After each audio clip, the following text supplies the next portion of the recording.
Hello everybody, today we're going to be doing some more of the Subarashiki Hibi playthrough. Now we've just experienced something that was very odd and something that just doesn't feel like it fits at all. Something that feels so weird that I can't explain it at all. Yeah, of course I can't. This is Subarashiki Hibi. Imagine Subarashiki Hibi having actually explainable events. I mean, to be fair, I think at the end of the story a lot of these will be able to be explained if the story answers its questions well, but maybe some of it's up to interpretation. Maybe the actual answers aren't told to us and the answers are created by us. We create our own story, like a certain...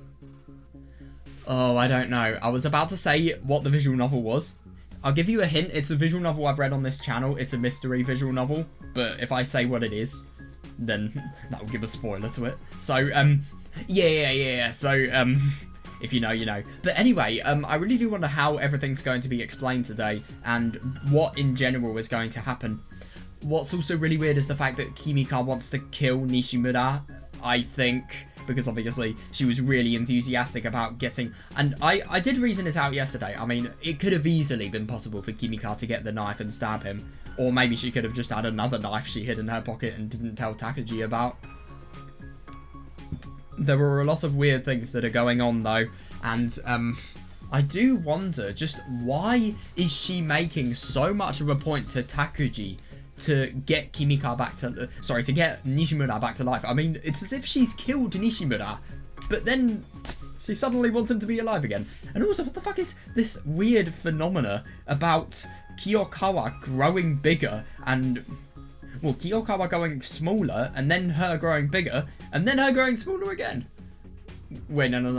Her just growing smaller and then growing bigger. I'm getting a bit confused. But, oh, I mean, she could have potentially got smaller if Kimika had quite literally dismembered her so that she wouldn't be as tall. I mean, what kind of logic is that? God. I'll tell you what kind of logic it is. Very evil and merciless logic. Yeah, so overall, I'm quite excited to look into today. I've got the lights on today because I'm quite tired. I've had a big day, bit of an irregular day compared to my normal routine. So, yeah, that's why there is this uncharacteristically bright light. No way. Wait, hang on a sec. Right, that's fine. Oh my god, yeah, isn't it really quite funny that Kimika was trying really hard to get our approval and, get our praise, if anything. I mean, this is so wrong. I don't get any of this. Why would you do this to Kiyokawa? Well, I mean, probably because of what she's done, but still.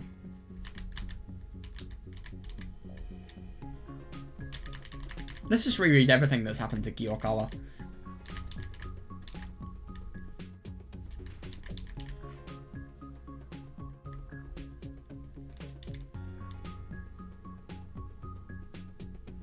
Over 2 layers through. Jesus Christ.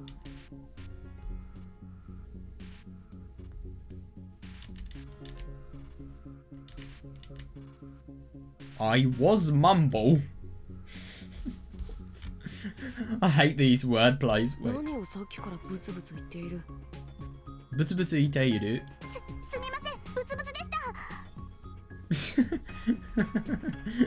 Yeah, no, I see that, yeah. Yeah, because I suppose with a lot of verbs you can have, especially suru verbs in Japanese, you can have the verb and then suru, and then sometimes you can make that verb without suru a noun.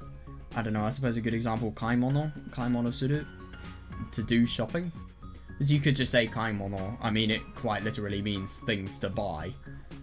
Buy and then things, because it's the noun form of kau, which is to buy, and then mono, obviously with an I. Fun fact there, that you will probably never need to know. Taikutsu suru, that's a good example. Because taikutsu means boredom, and then taikutsu suru is to be bored.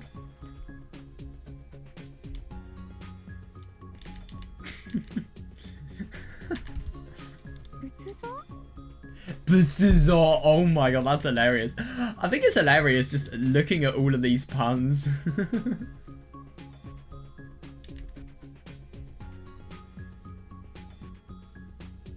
But isn't it really quite funny to think about the fact that she is completely messing with us? But I don't really understand why she is doing this. It just feels so weird. I mean, what is her true intent for deliberately confusing everything we're saying? And obviously then you've got to ask the question, is it deliberate? I mean, I think it's likely it's deliberate, but at the same time, what if it isn't? And what if there's something more to this?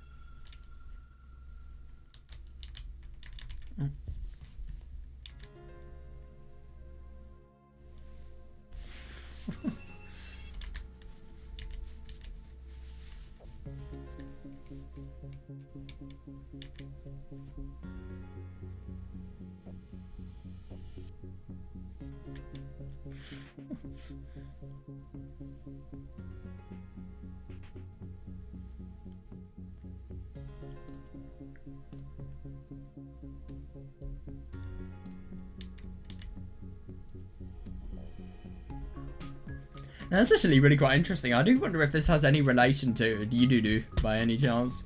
I don't know. I don't really understand how you could relate this to Kiyokawa.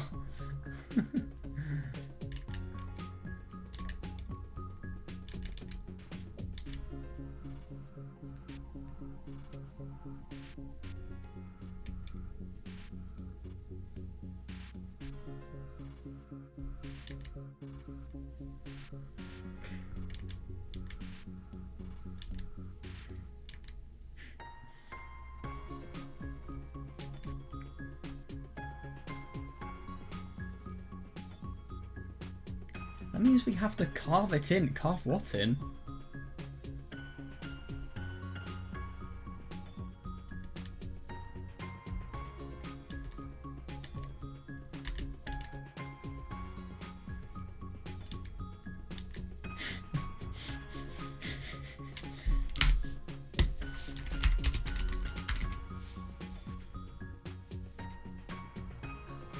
Well, so I actually want to look like... I actually want to look at what a box cutter knife looks like. Let's see if we can get an image up on the images. Oh my god, this is really, really scary. Wait, so... Oh, Jesus.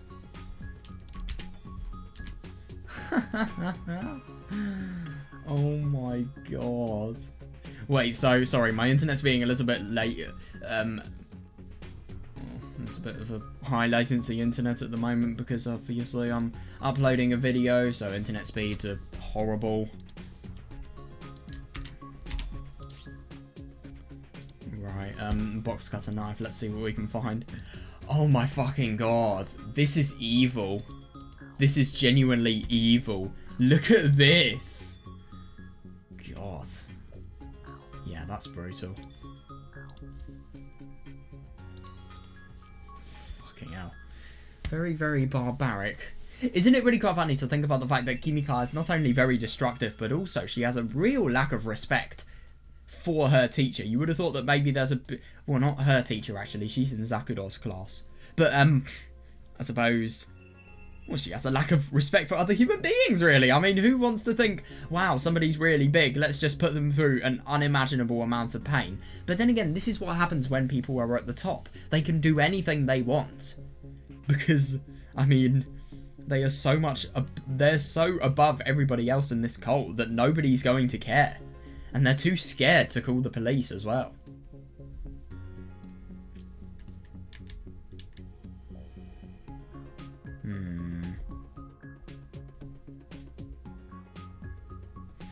Yeah, God, no, I feel really bad for Kiyokawa. I mean, yeah. Yeah, I mean, she sounds properly terrified. She's so violent.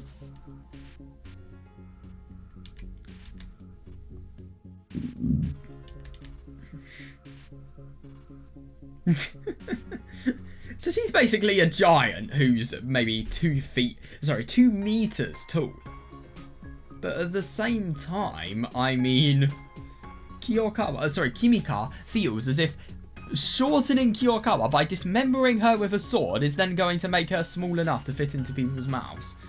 That doesn't make any sense. I mean, how much of her are you going to have to dismember? Oh my god, Umineko episode 6 spoilers. The sink. Battler getting down and going into this. Well, no, going into the going into the water pipe in the bathroom. Going down the plug hole. How many times would he have to dismember himself in order to fit through there? When he was obviously trying to deceive us. By finding a solution to a problem that seemed so deadly. Nah, this logic. Oh, episode 6 is genius. But anyway, let's stop getting out of the sidetrack.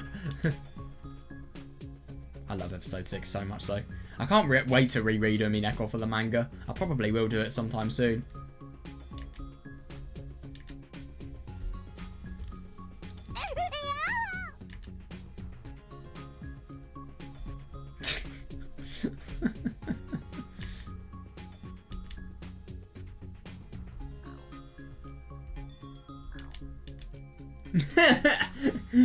Yeah, I mean, even if she is trying to help, she's not accomplishing anything. I totally agree.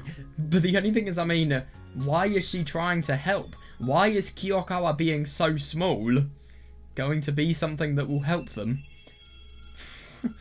Is Takuji really so deluded that he feels somebody can go into people's bodies and somehow make them grow antennae, and then he can transmit his ideas directly to them?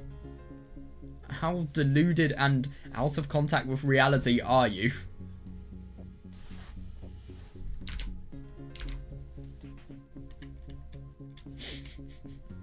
Yeah, seriously.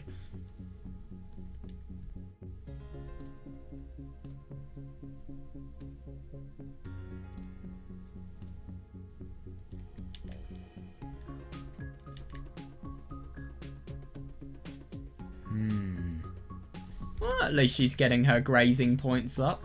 No, I'm just kidding. She'll be able to get a higher score. Let's go. Yeah, because obviously life is now Danmaku. Yeah, 100%.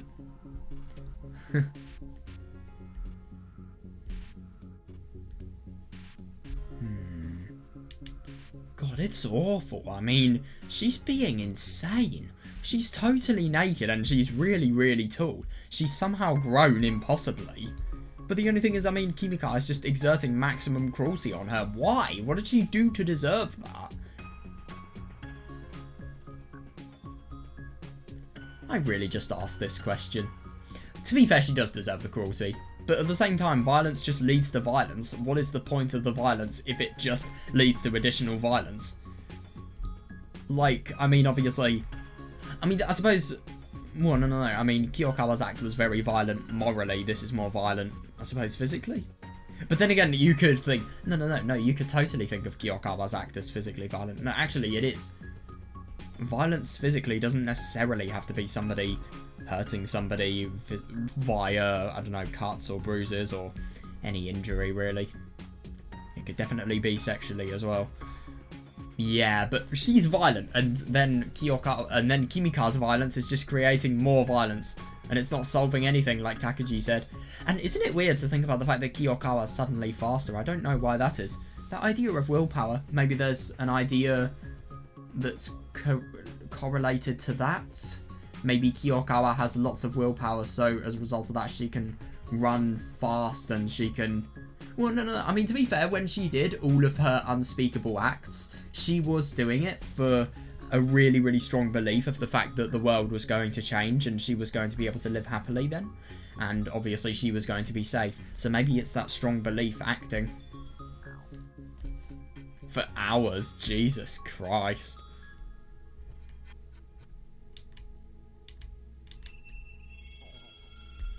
Yeah, why is she showing Kiyokawa?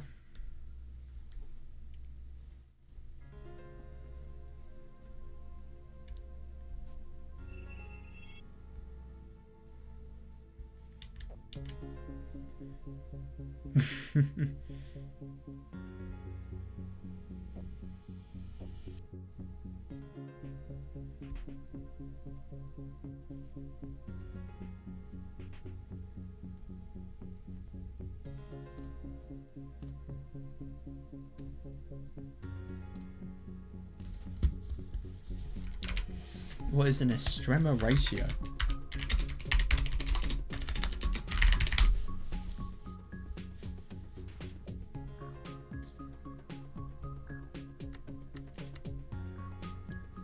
High school calculus / extrema and the mean value theorem.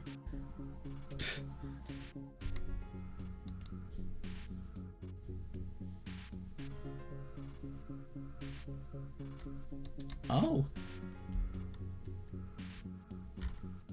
I think we've calculated those, it's just we've used it as a different way. That's a reference to anime that nobody can understand, let's be honest here. Wait, Morsel is delusion? Oh, I didn't realise that. Interesting.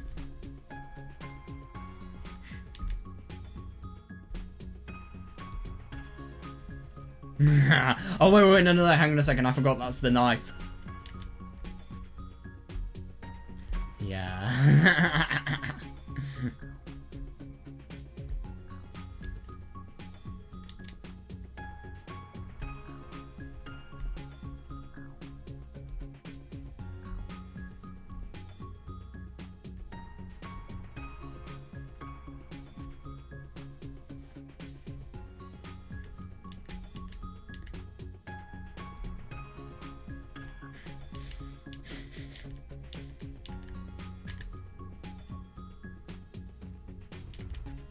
I just really don't understand what the point of this scene was.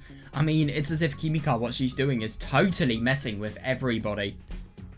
Messing with Nishimura and messing with us.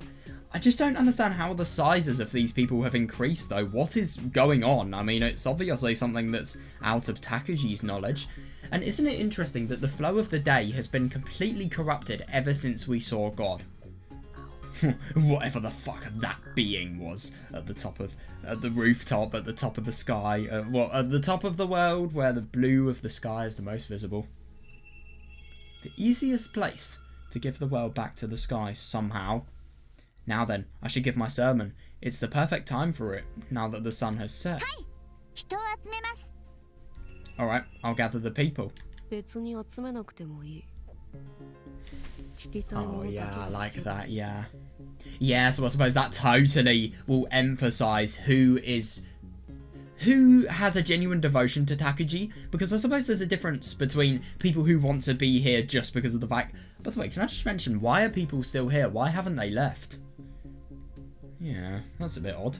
But I suppose people with a genuine devotion will come no matter what happens. And people who only want to... People who are only here because they have to be, because they feel them not being here implies their life not being saved, they won't come. No way. You don't have to gather them. Only the people who want to listen have to. More importantly, I looked for a place to sit. Then Kimika. A chair?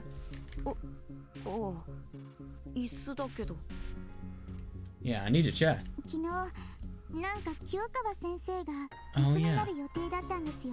Yeah, but the only thing is he refused to do that because it was dirty and he didn't want to stoop down to the level that was as low as her level. Yesterday you said you were going to make Kiyokawa sensei into your chair.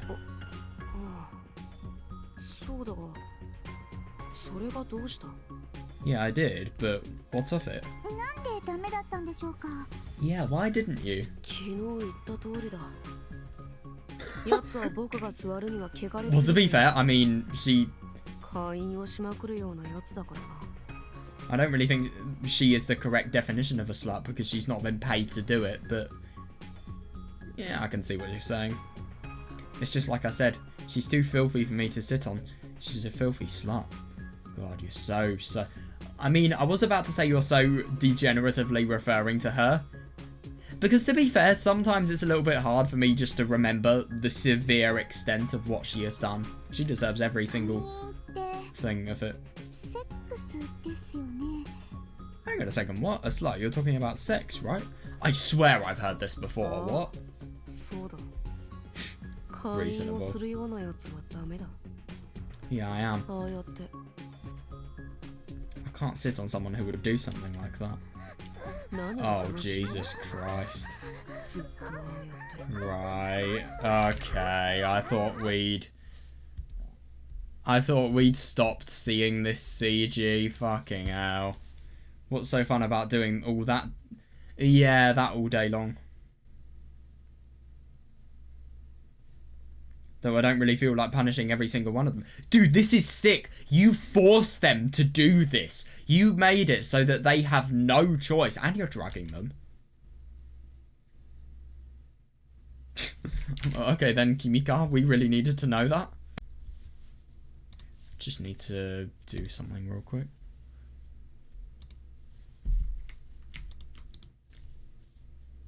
Actually, hang on. Right, well, that was a very odd clip. Yeah. 昨日言った通りだ。奴は僕が座るには汚れすぎている。会員をしまくるような奴だからな。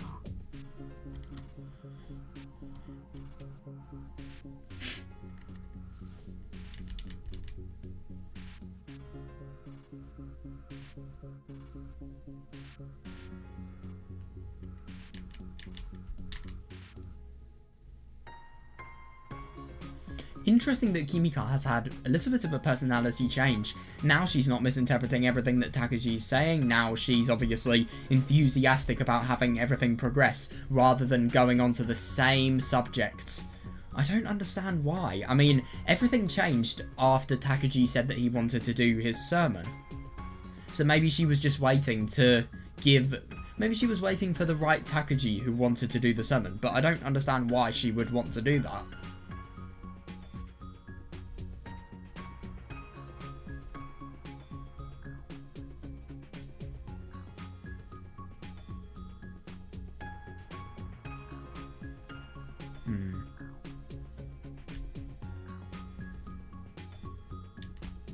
Though I don't really feel... Yeah, I'm...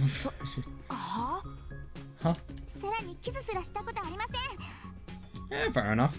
I haven't even kissed anyone before.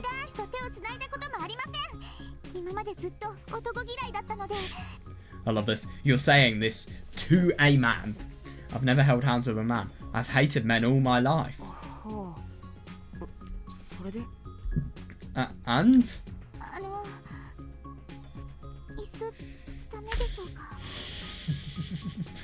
So you just put him off as much as possible, and then you make him say no as much as possible, and then you ask a question that could have the answer of no. Could I be your seat? Huh?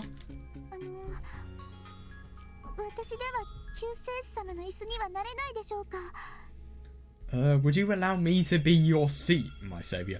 Why would you do this, though? I mean, this is holding a position for a long time. I think it's back pain. Immense amounts of back pain. Why would you even do this to yourself? You, my seat? Yes, I'll do my best. Yeah, exactly, though, yeah. Is she a masochist or something? No, it has nothing to do with that. Being my seat is a kind of punishment.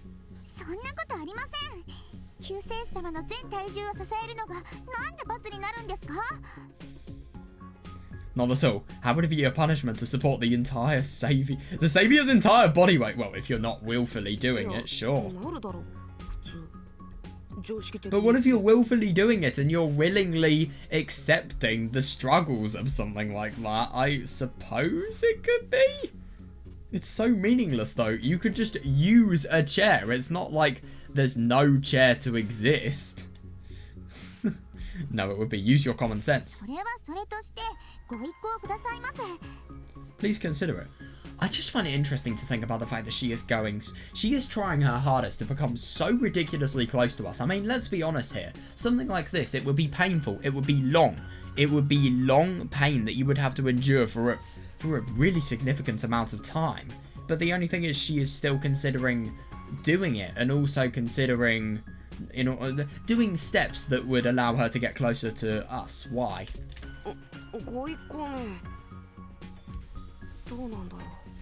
consider it. Huh? I wonder.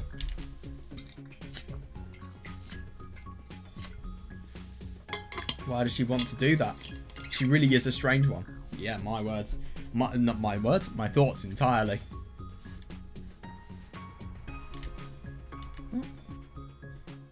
Well, alright. It's just until the sermon is like, oh god. なんかよくわかんないわ。では君か。僕の椅子に乗れ。I don't really understand you, but alright then. Kimika, be my chair! She sounds unnecessarily happy. Understood. This is odd. Oh god, I've heard about the human chair. There's a Junji Ito manga that I'm gonna read. I think it's Venus in the Blind Spot that has a human chair story, which I'm really quite excited for. I mean, I've got a lot of manga to read at the moment. That will come later. Probably around the summertime, I think.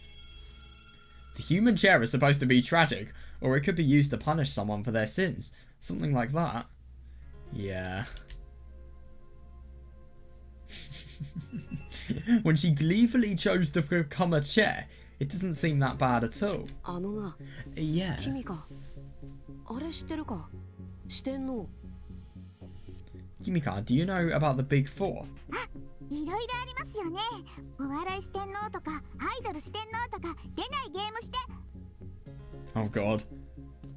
And then Is that what she said? Oh. 神々の怒りを食らいたいのか、お前は。 Yes, there are a few different Big Fours. The Big Four of comedy, the Big Four idols, the Big Four games that... Oh, Renai Suru. What is that? Is Renai Suru a word?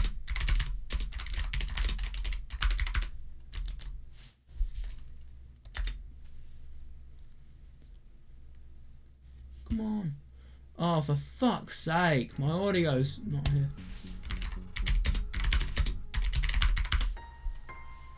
Come on.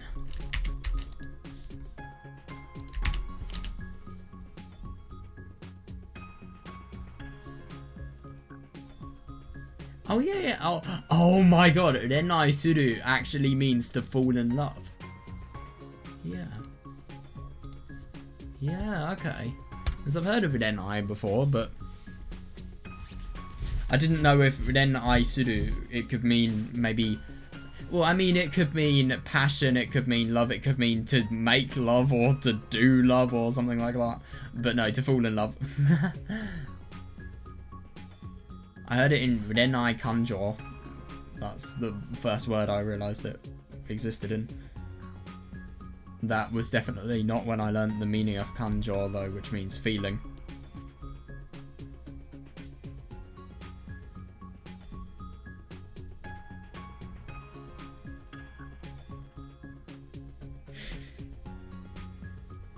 Yes, there are a few different Big Fours. The Big Four of comedy, the Big Four idols, the Big Four games that, well, made you, that you love.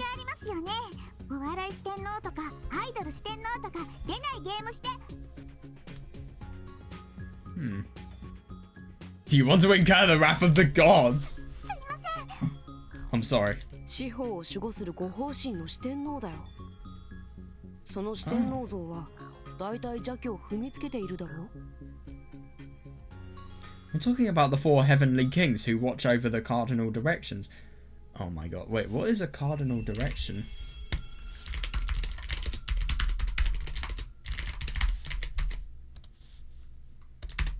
I've not heard of this term before. Oh right, so these are just compass directions. I'm really surprised. Yeah, that's really interesting. So they basically just have the same definition as compass directions would. So why use the word cardinal when you can just use compass directions? Weird. Well, I suppose it sounds a little bit more poetic in some cases, I suppose. Or maybe it is specialist terminology in some sort of subject. I'm talking about the four heavenly kings who watch over the cardinal directions. yeah, most of their statuses depict them crushing devils underfoot, right? よく知りませんが、救世主様がそうおっしゃるならそうなのでしょう。 She's so sycophantic, it's unreal. I don't really understand, but if you say so, it must be true. いや、そうじゃなくてな。邪気は苦しそうに踏みつけられているんだ。なぜかわかるか？ That's not what I mean. Yeah, the devil is being painfully crushed underfoot. Do you know why? 痛いからでしょうか。 Because it hurts. まあ、邪気からしたらそうだろうけど、仏像の意義としたらどうだ？ Well, for the devil, I suppose so. But what does the statue mean? 仏像の意義ですか？痛いことを表現している？ The statue's meaning? It's a representation of pain? そのままだろう。そんなわけないだろう。 I can kind of see what Kimika's saying, a representation, because I suppose it's a statue that's ruling over a devil by stamping on it and having its foot on it. But then again, I mean, you would have thought that at first you could say that that's a symbol of superiority. But then you could think about it's a symbol of someone using superiority in order to vent their pain and take their pain out on another individual. That's the same thing. That's not it. ならば人生の苦悩を表現。 Then maybe it represents the suffering in human life? あのな、近代芸術じゃあるまいし、なぜ仏像がそんな抽象的なことを表現しなければならないんだ？ It's not modern art, you know? Why would a Buddhist statue represent something abstract like that? あれはな、邪気が踏みつけられることによって上に立つ四天王が際立つためなんだ。 The four kings look especially conspicuous because they're crushing a devil underfoot. 四天王が際立するためですか？わかり Oh ます。 yeah, reasonable. Oh yeah, I like what he's saying. Yeah. The four kings look especially promiscuous because they're crushing a demon underfoot. Got it. わかるな。だからそんな嬉しそうだとダメなんだよ。yeah, no, I see that because obviously if you have the ability to exert superiority over somebody so much so that they are on the ground and in a chair position, they shouldn't be happy because it looks like you have ruled somebody over. It looks like you have that added sense of power as a result of that. You're pretty quick. That's why you shouldn't look so happy while you're doing it. わかる、そんなに嬉しそうだとダメなんですね。わかります。 That's why I shouldn't look so sappy while I'm doing it. Got it. そこのところ注意してやってくれ。 Just be careful about that. Understood. No, she doesn't. She misheard what Takuji said yet again. Or she is just trolling Takuji, let's be honest. I feel like that's the most likely option. Does she really understand? What the fuck? Oh. That was a really odd change in music and change in action. I was a little bit scared then already. バッチリです。 Oh my fucking god. Why? Please don't tell me we're going to see fan service for the whole episode. Oh my god. I mean, yesterday was okay. I was just bored of it by the end though. Please don't tell me we're seeing more. Please tell me this is actually going to be a serious speech. And to be fair, I did enjoy hearing the analogy of the four kings that control all cardinal directions.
I'm perfectly ready. だからあのな君か Like I said, Kimika, you're... Oh god. ジャッキの気持ちでいっぱいです。 Yes, I can feel the devil within me. Right, okay. それじゃダメだろ Yeah, she sounds unreasonably happy. ジャッキの気持ちでいっぱいです。 That wouldn't be a good thing. Oh well. She has been acting strange all day, I totally agree. Her eyes. She looked like a... yeah. Oh god. Oh, Jesus Christ. I see what he means. Oh, just don't mention dogs in Subarashiki Hibi. It felt like I was sitting on a dog. I was the one that felt guilty here. 救世主だな。 My saviour. Her eyes sparkled. It was like she was telling me, don't worry, I'm ready for it. Jeez, I don't even care anymore. Is the CG going to be updated, or? The amount of people, the number of people increased again. Apparently. Where are they coming from? I agree, and I just don't understand why it's the case that there are so many people that are hanging out around Takuji's basement area of the school. Well, no, the underparts of the school. I mean, you literally have to go to the sewers to get here. But then again, I suppose a lot of these people, the school is taped over with crime scene tape, and there are loads of policemen there. So I suppose they can't get out. They don't really have a choice but to be here. Some of them probably have escaped, but not all of them. That probably is that really works in Takuji's favour, actually. The number of people increased again, apparently. Where are they coming from? Now then. Alright. 椅子がいちいち返事するな Yeah, fair enough. A chair shouldn't respond to every little thing I say. すみません。 You did it again. Oh, excuse me. Oh my fucking god. Why? My chair made a contented face. This is so weird. Why would you voluntarily do this, though? I mean, how much would this hurt? Like life was now complete. I guess she really just wanted to be of use to me. There is more to that. There is way more to that. I mean, look at everything that has happened on July the 17th. Isn't it funny to think about the fact that Ayana is no longer there? It really, really is weird. I guess she really wanted to just be of use to me. Well, whatever. I just thought of something really interesting. Wait.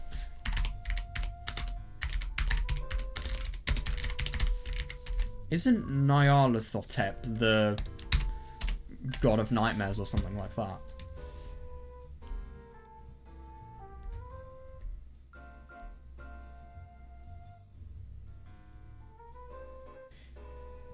Yeah. So causing madness is more important. More important and enjoyable than death and destruction to Nyarlathotep. Yeah, that actually makes sense. So I suppose you could think about the fact that Nidoru is the person that causes madness rather than death and destruction, because she has the power to do so and yet she doesn't. That's just interesting. Sorry, I've just been thinking about Nyarlathotep all day because I was just doing a little bit of searching for something, and then I come across that word, and then it just gives me a cue to reinterpret the scene. Sorry, I was saying something, but I was thinking about something completely different just there.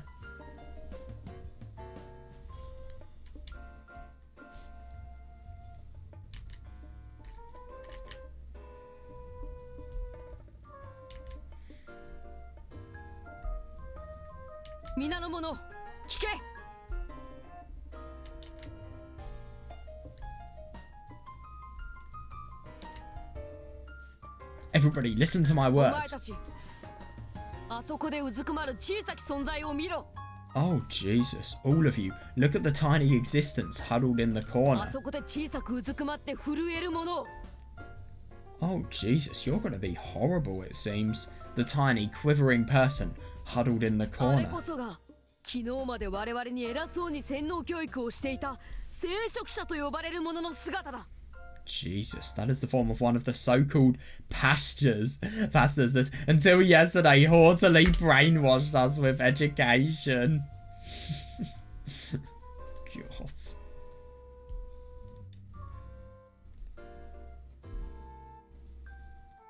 世界の終わりの前にお前たち以上にうろたえ恐怖で震えているではないか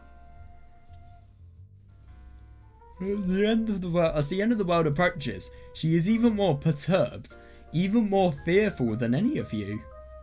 But I suppose, obviously, if you're completely deluded and you're completely misinformed by the wrong people, you feel as if your occupation is going to be the thing that is going to make you most vulnerable. So, like she did, you do anything, you break your entire future just so that you feel as if you were going to be safe. なんだあの様はあれが人を導く聖職者という職業の姿か No way. And how does she appear to you? Is that the form of a pastor leading the people? そうだその通りだあれこそが聖職者という職業の本当の姿なのだ That's right. That is the true form of people in the profession of pastors. Oh. God, that expression is so funny. Is she now realizing just how hard it's going to be to... I mean, I get that Takuji is very, very thin. He is thin to an ill standard, let's be honest here. But at the same time, it's just really quite odd. I mean... Yeah, grunt escaped Kimika's mouth. Yeah, her face was red, as if she was enduring something. Yeah, exactly. Why would you do this to yourself? Well, of course, she was on all fours on this concrete floor with someone sitting on her. It might not have been a problem at first, but as time has passed. Yeah, it's going to be very difficult. Kimika's eyes met mine. I'm surprised she gave me a big smile. Even though her face was bright red and her eyes full of tears. I totally agree. Yeah, me too. Is that really the face someone would make if there was no problem? I wonder how she feels right now. Well, it's supposed to feel bad when I'm using someone as a chair at least. そうこの事実こそが今までの世界にどれだけの嘘がはびこっていたのかを証明している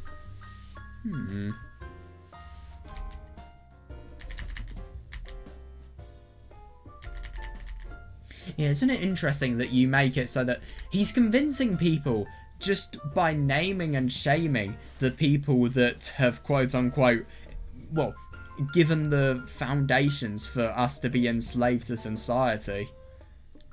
Yeah.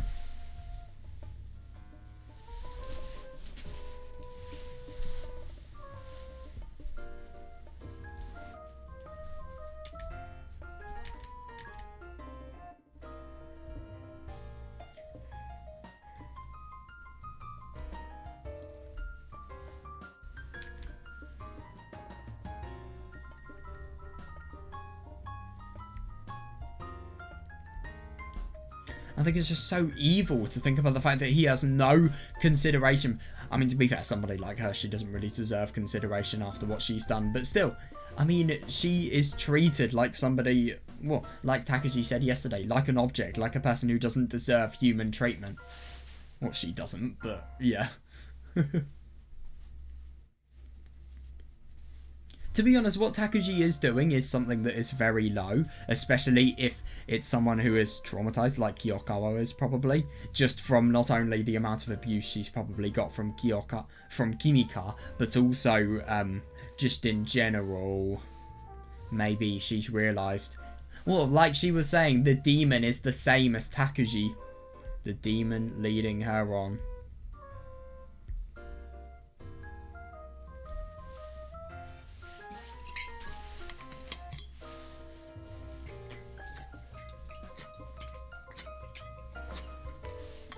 Yeah, isn't that interesting? Because it's as if he's saying that all of the people that brainwash and distort our mind with ideals of society, in reality, they're just cowards.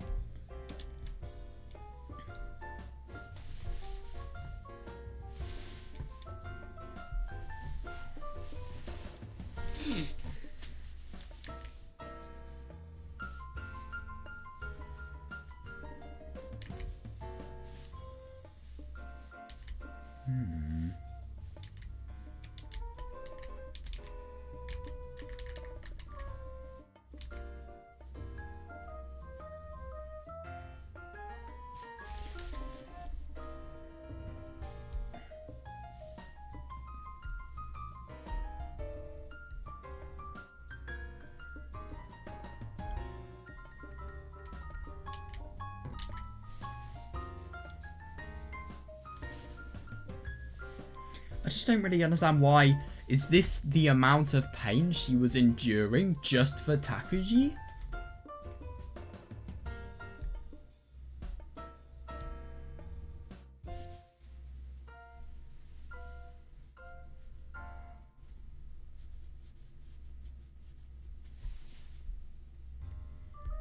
Yeah, I do too.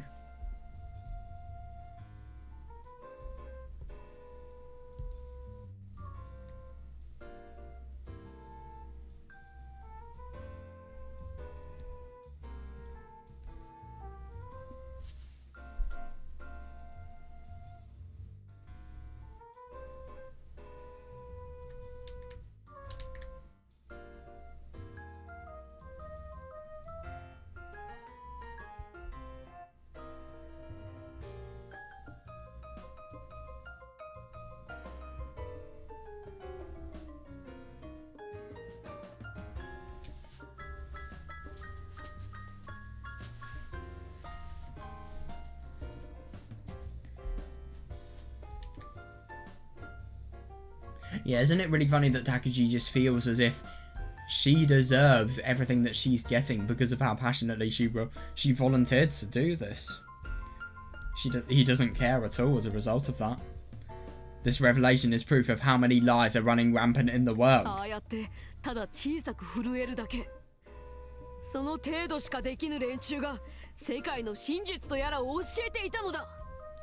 To be honest, I hate that there is a fraction of truth into this. Obviously this doesn't apply to everybody, no way. There are a lot of teachers who I would assume are probably really brave. You know, those people who can do no more than curl up and quiver in fear. Are the ones who have supposedly been teaching you the truth of the world. That is very interesting though. Yeah, you teach a truth that is imposed on by society because you feel as if you have to do that to make a living, but in reality you feel really scared with the world. But the only thing is, isn't it interesting that I feel this is only something that would relate really extensively to students? Because, I mean, for example, teachers, they would have that different perspective. They would have a perspective of, even if they are cowardly, why does teaching to make a living mean you are going to be really brave? And you have to be really brave. But I suppose with people like Takuji, in contrast, you're not thinking about the teacher's life, you're just thinking about what they're teaching. But I suppose with Takuji as well, he doesn't really consider teachers as actual people. He more so just considers them as inconveniences and things that make his life uninformed and distorted.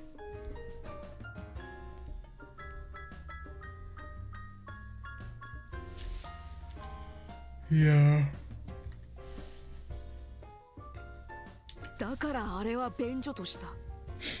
That's why I made her into a toilet.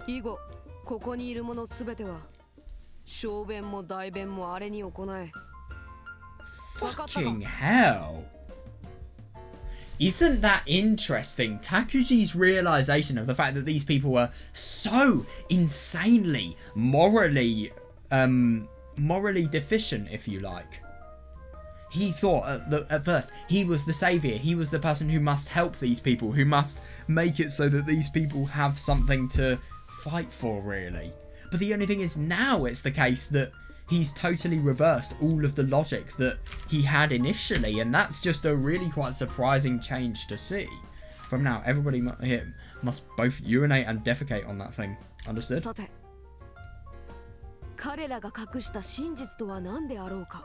Now, what is the truth they've hidden from us?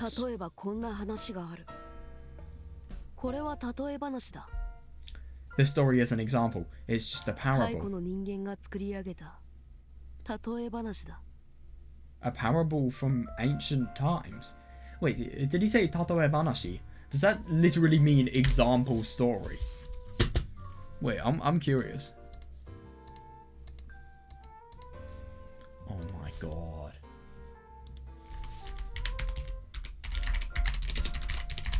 Is this actually a word?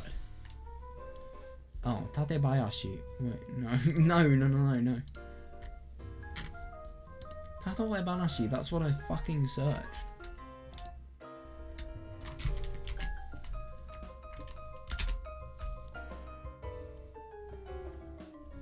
Yeah, Tatoe Vanashi. Yeah, so it does mean parable, that's... Wait.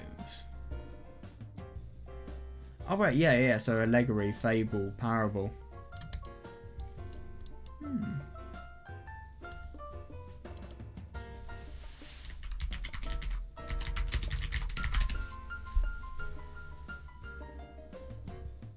Oh, right, I see, so a parable is a story that's used to illustrate a simple moral or lesson. A parable from ancient times. 北欧神話の神であるロキは女巨人アングルボダの心臓を Jesus 食らい Christ. 3人の子を産ませた In ancient times, the Norse god Loki, what a weird name. Loki ate the heart of the female Jotun Angerboa, causing her to give birth to 3 children. But what? This doesn't sound very biologically correct. How was somebody eaten and then giving birth to 3 kids? What?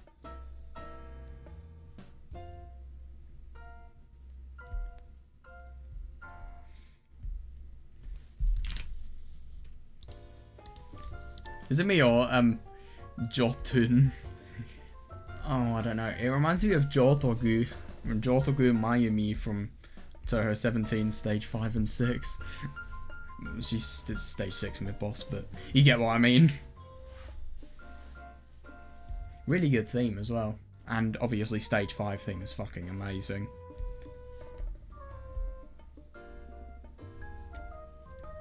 それは全てがおぞましいほどの化け物であった。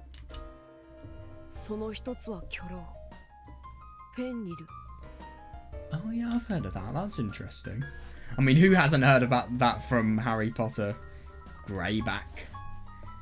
Yeah, all of them were disgusting beasts, unfit for man's eyes. One of them was the great wolf Fenrir, fucking paedophile. Oh my god!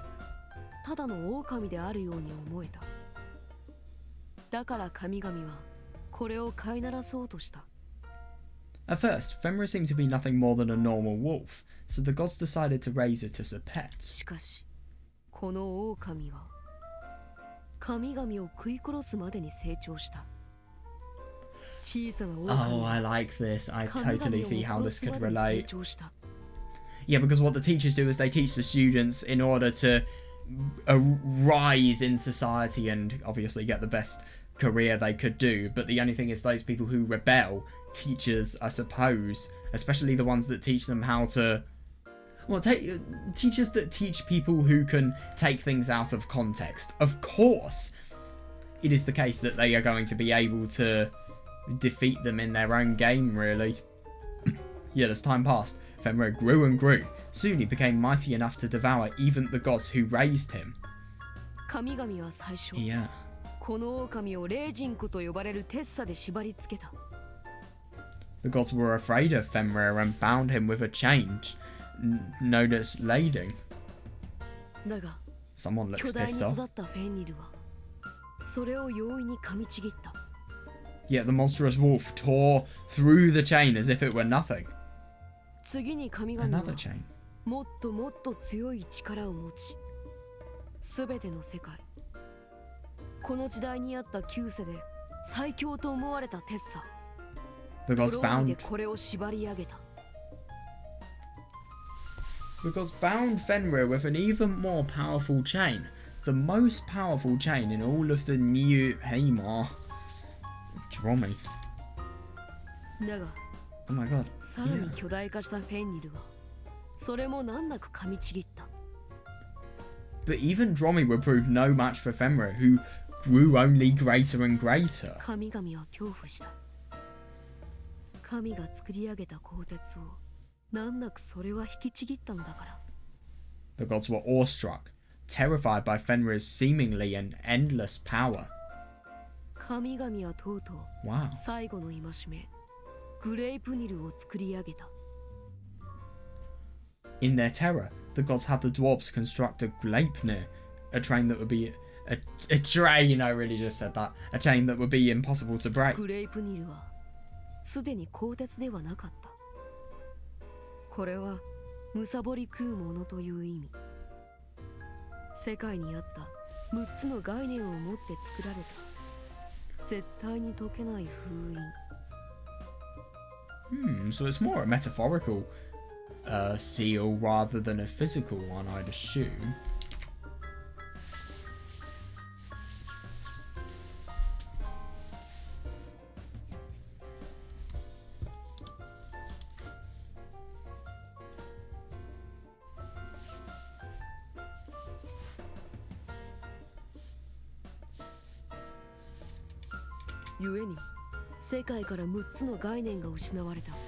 Oh, that's interesting.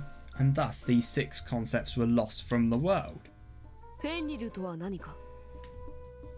I ask you, what is Fenrir? 最初は小さき存在であったのにもかかわらず、どんどんとどまることなく巨大化していくこのフェンリルとは何か。 I ask you, what is Fenrir? He who began life as nothing but a tiny wolf and grew to monstrous sizes. 神々の鋼鉄の戒めをもってしても縛ることができず、巨大化していくものとは何か。 I ask you, what do you call a being who shrugs off even the binding of gods, growing ever larger? むさぼり食うものによってこそ縛ることができるこれは何か。 What do you call a being that can only be bound by that which devours all? これこそ i.e. 欲 death, 望 I である。 suppose. Wait, how does he mean avarice?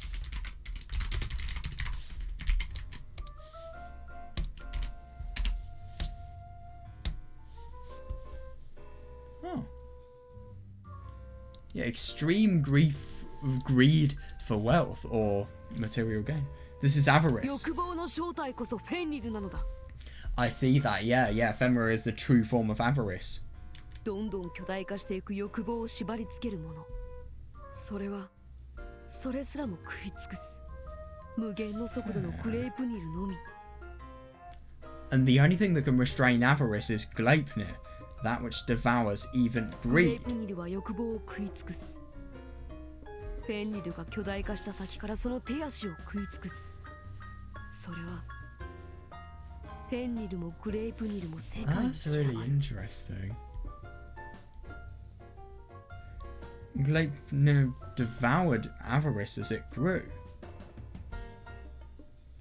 Fenrir could not grow quickly enough to escape its grasp, and so pieces of both Fenrir and Gleipnir scattered throughout the world. 世界に散らばったむさぼり食うものは人々の前に貨幣という形で姿を現した。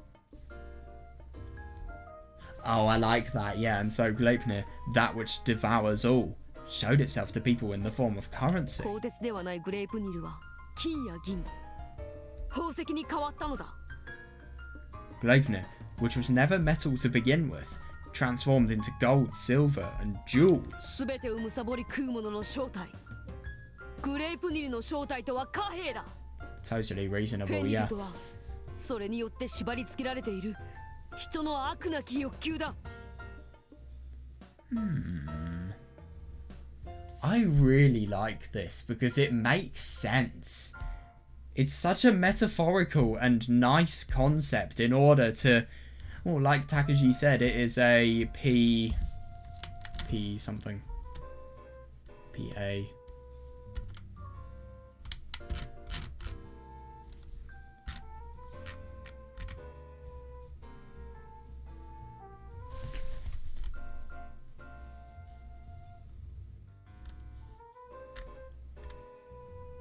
Parable.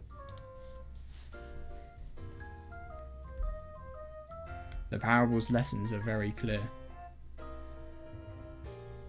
Because it's a very good analogy, if you ask me.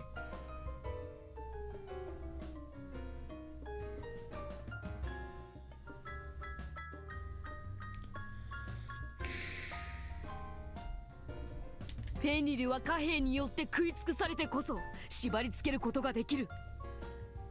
Oh, right. Fenrir is only possible to bind if first devoured by currency. 人々の恐るべき欲求は鋼鉄の戒めなどではなく、むさぼり食うものによってこそ縛り付けられるのだ。 And so we see that humanity's loathsome greed cannot be bound by fetters of steel or iron, but only by that which devours all. Yeah, totally.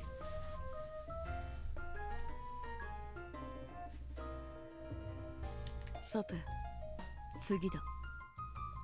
次に生まれ出るものの話だ。 Now then, let us discuss that which was born next. 次に女巨人アングルボダの子宮から出たのは女神ヘル。 The next being to emerge from Angura's womb was the goddess Hel. ヘル。 Oh my god. これはその名の通り。 Jesus Christ, somebody looks Lovecraftian.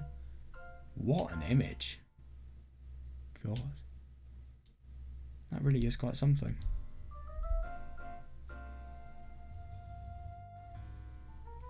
Weird. As you can imagine from her name, she symbolizes hell. だがヘルの正体は地獄ではない。 Oh, is it one of those things that says the road to hell is paved with good intentions? The point that Takuji made very, very clear within one of his speeches that went on beforehand. But hell's true form is not hell as we know it. 彼女の正体は死を扱うもの。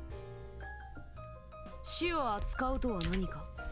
But brandish something kind of implies that you're completely ruining it and running away from it, maybe. Well, I just want to see. Hello, everybody.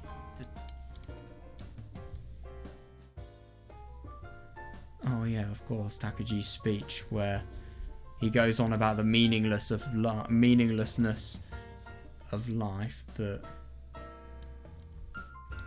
yeah, I remember that well.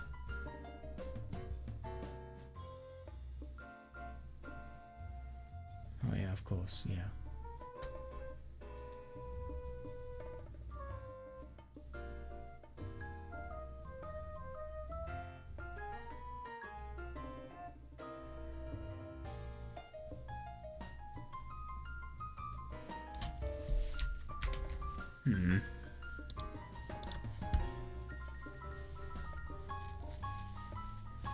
Her true form is she who brandishes death. What does it mean to brandish death? 彼女だけが死と生を行き来できる。 In other words, hell alone can manipulate life and death. アース神の一人ヘルモードはアース神バルドルの蘇生を懇願するためにヘルのもとに訪れたという。 It is said that one of the Aesir Hermor visited upon hell, begging her to resurrect the fallen god Boulder. その懇願に対して彼女は悲しそうに言う。 In response, she spoke 死 thusly. 者をみだりに復活させるのは全ての世界の秩序を乱すことである。 Yeah. 蘇生はできない。 It would upset the balance of the world to revive the dead so readily. I cannot revive Boulder. 神々ですら死を免れない。避けることはできない。 In other words, not even the gods can escape death. そしてヘルは相手が神であったとしてもこの摂理を覆すことをしない。 And hell herself refused to overturn this principle, even for a なぜ god. か。 Why is this? それは死は絶対であるから。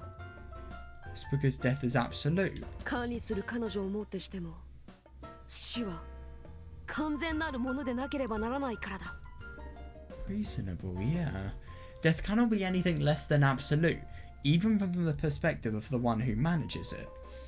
But the only thing I don't really understand, if death is not absolute, then how are you explaining that you are going to be able to evade death by everybody becoming the people who are following you so that they can then go on to a world, once the world has returned to the sky, that is going to be anew? I don't really get that.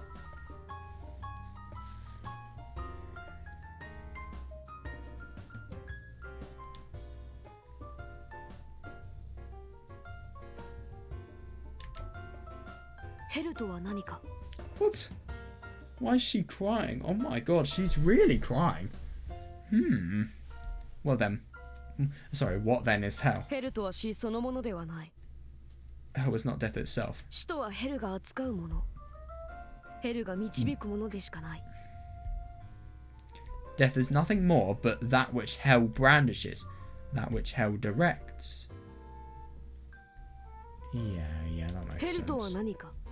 What then is hell? これこそ存在の不安である。Hell was the most basic of anxieties. 生への不安、それこそがヘルの正体である。 Hell was the fear of life's impermanence. ヘルは死ではない。ヘルこそが生そのもの。 Yeah, no, 生 I の境 totally 界 see 線そ that. のもの Yeah. なのだ。 Hell is not death. She is life itself, the boundary between life and death. "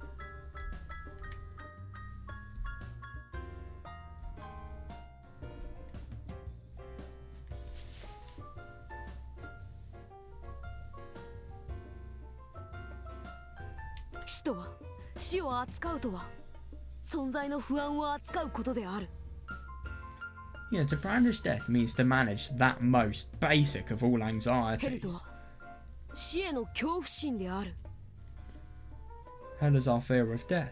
Yeah, I suppose so, because if you're really scared of dying and you have no consolation in the fact that you are going to miraculously be saved, no, it's just going to lead to death, ヘルモ no ード matter what は happens. アース神バルドルを生き返らせようとしたのはなぜか。 Why did Hermor attempt to resurrect Boulder? それは死を恐れるからである。 Yeah, because of a basic fear of all of the effects death could have on somebody that was close to you. But I just really wonder what this is trying to tell everybody. Because of a basic fear of sudden death itself. 死が恐れるも Of ので death ないの itself, なら even.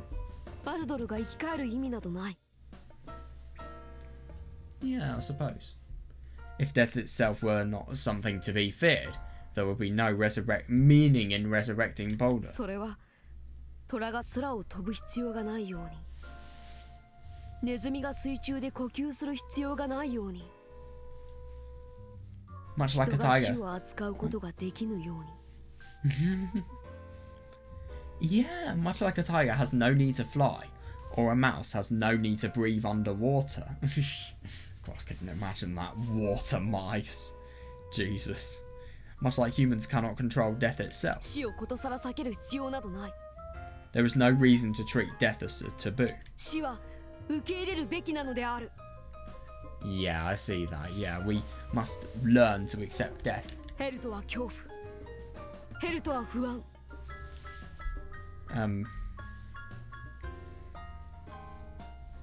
Hell was fear, hell was 絶対 anxiety. 的恐怖。とどまることがなく、次から次へとやってくる恐怖。未来への恐怖。巨大化して無限化していく恐怖。これこそは不安。 An absolute fear, never ending. A fear directed at a vague future that grows only larger and larger. That's what we call anxiety. 不安とはまだ来ない未来に対する恐怖である。 Yeah, totally, yeah. But then again, I don't necessarily agree. What if you could have anxiety about something that you have done? But I suppose then you could take that out of context to say that you're scared about what you have done because you're also scared about the future that you will have to endure worrying about what you have done, I suppose. But that's thinking about it quite loosely. 恐怖の先送りこそが不安である。 Anxiety is the postponement of fear.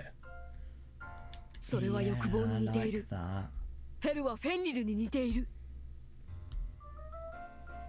I see that, yeah, it can be compared to avarice. In other words, hell and Fenrir are very 欲 similar. 望は不安に似ている。 Avarice and anxiety resemble one another. That's so 欲望は interesting. 恐怖に似ている。 Avarice and fear resemble one another. 人の悪なき欲求とは、詰まるところは悪なき不安なのだ。 I actually see what he's saying. Yeah, humanity's endless greed is in the end nothing more than endless 貨幣 anxiety. とは人の欲望を先送りしていく。貨幣によって全ての欲求は叶えられ、その対価は永劫の未来へ先送りされていく。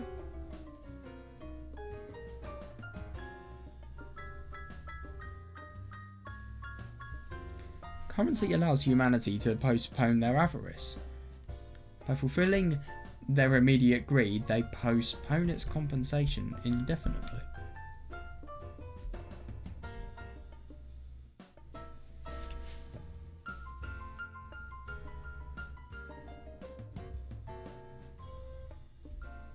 Oh yeah, I see that, yeah.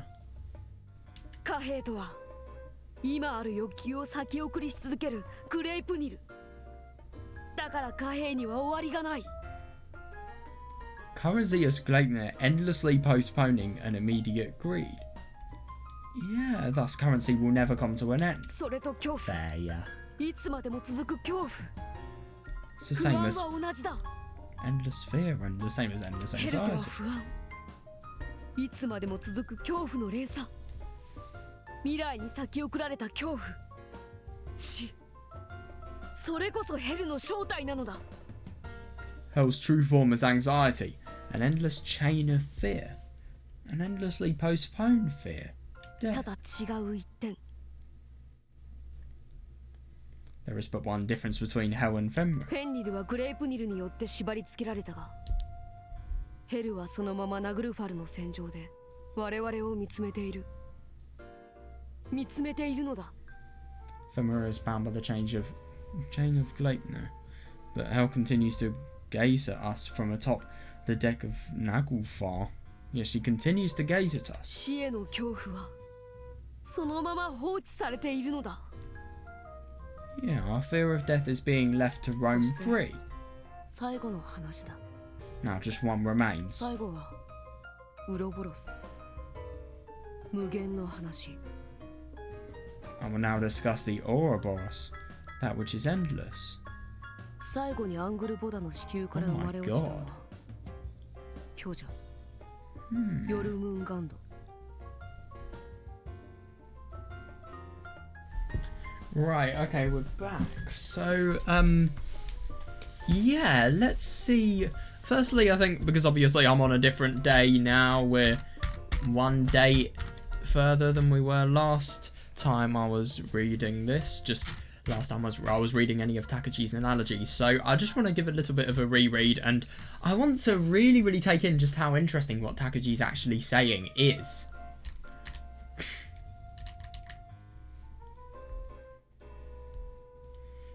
Yeah, but that's actually really interesting to think about the fact that humanity has so many... Now, we've obviously got to think about why Takuji is saying things like these. But anyway, yeah, so humanity's loathsome greed is something that never stops, and it cannot be bound by anything apart from death, because obviously death is the only thing that will stop our greed, or our desire for something. Because to be fair, if you think about it, there is always desire every single time. But, yeah, no, I like that, yeah. And it is interesting. I do wonder if that kind of links to how people will do anything like Kyokawa in order to be saved so that they can have a life. I mean, it doesn't necessarily have to only be greed. It could be the desire to live as well, maybe. Or it could be any emotion. I mean, that analogy, it shows an emotion that will never stop and that will only emerge the more you try to stop it. So I suppose that could apply to anything.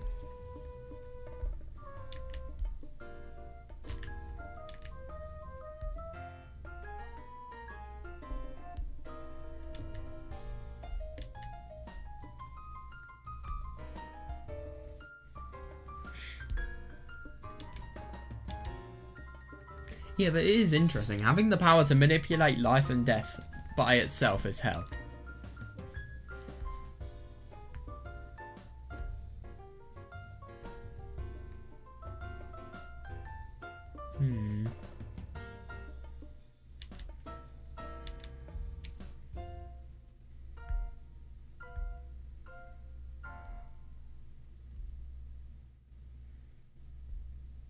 Yeah.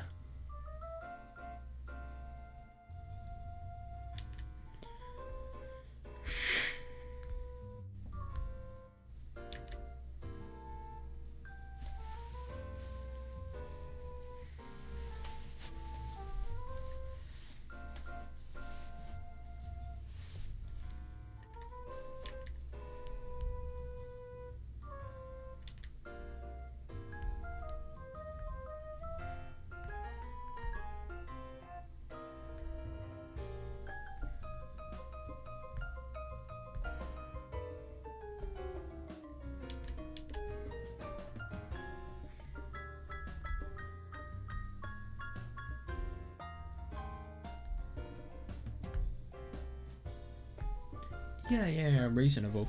I suppose you could say hell directs death, because I do wonder if in some situations, saying that you refuse to stop something and making that conscious decision, that could be a potential...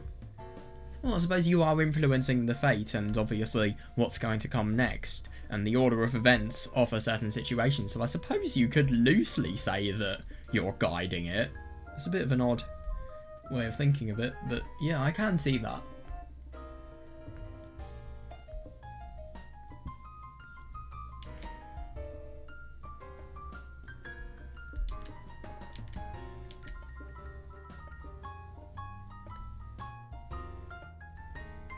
Yeah. Fear for the transience of life.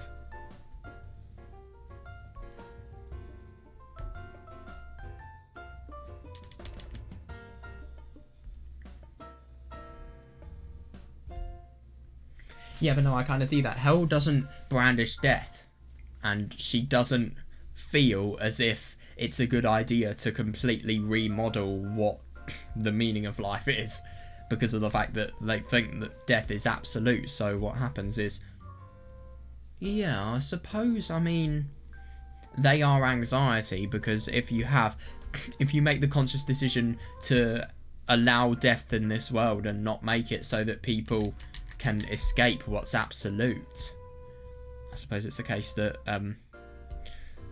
anxiety is going to be induced, because people they have to have the idea that their lives will end at some point, so obviously there is going to be an inevitable fear.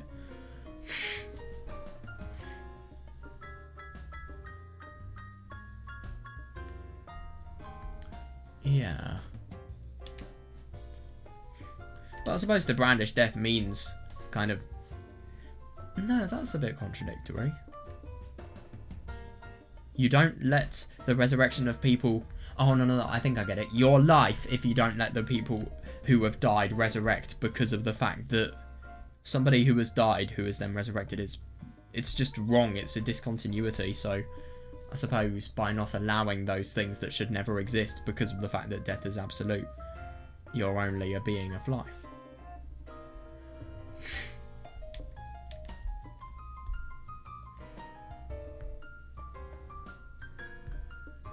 Yeah.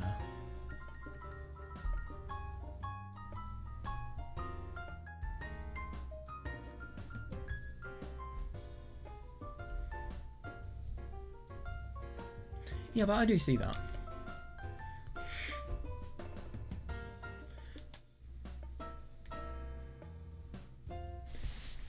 Yeah. That's actually really interesting. So, I mean, I suppose you can't really fear death, but you can fear what happens to you afterwards, what happens to that person in general, really, if you're somebody who's scared about what happens after death. But the only thing is, I mean, do you fear death itself, or do you fear the pain that makes you die? No, actually, I think you can make valid arguments for fearing death itself.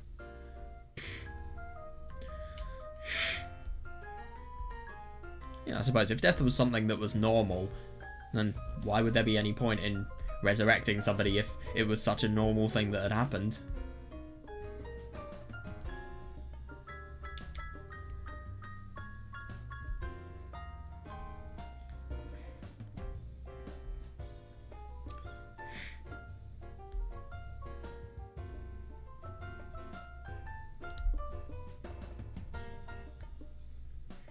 And I suppose hell is also anxiety, because if they refuse to control death, it's...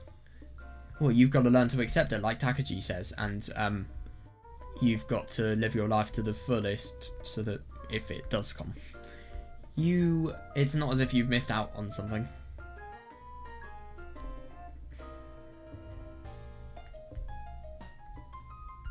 Yeah, but no, I totally see that. I mean, these are very odd comparisons, but it just shows things that could never be possible.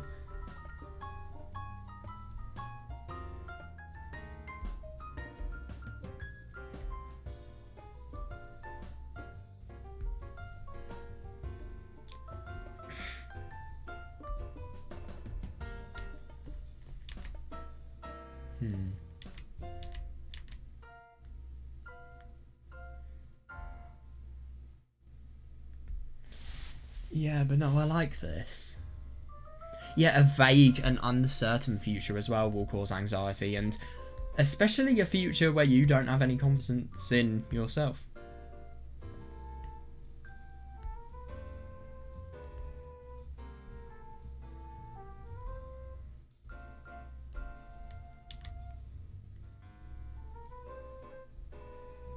Yeah.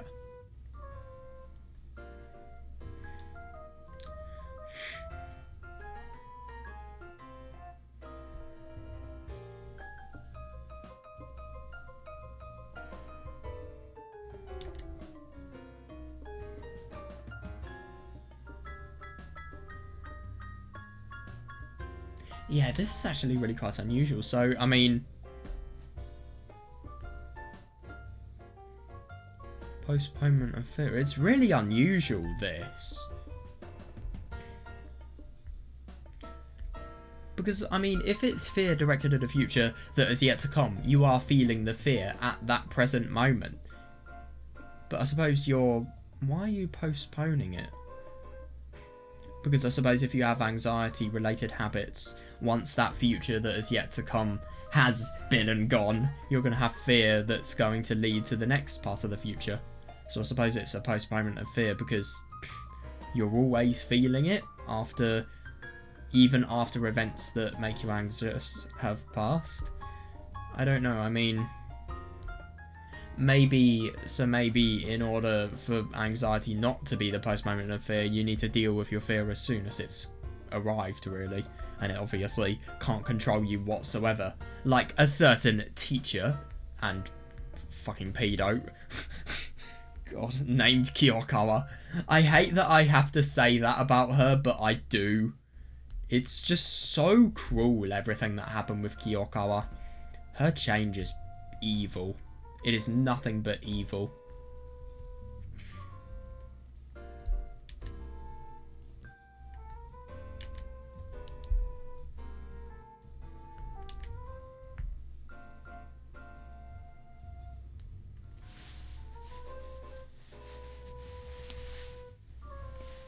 Yeah, but that is interesting.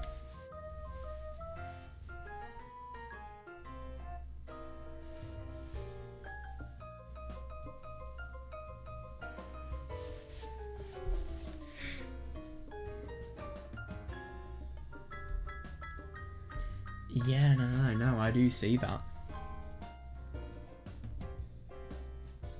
Yeah, so it's just as if we are tied by chains that can never be broken because of the fact that they will always be there. That's a really odd way of thinking of it.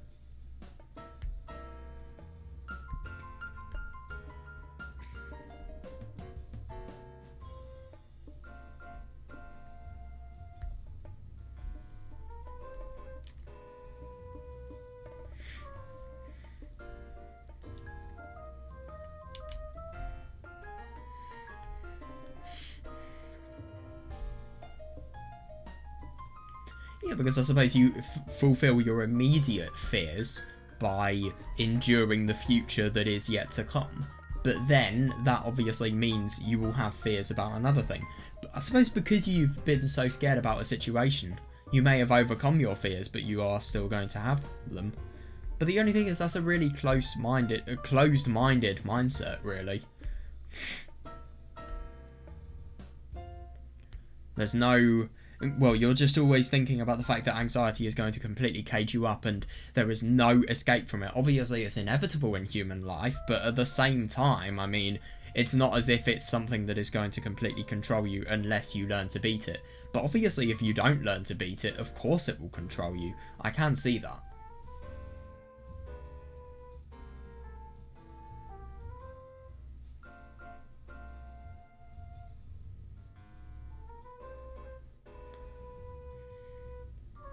Yeah.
Yeah, no, I see that, but there's nothing it's bound by.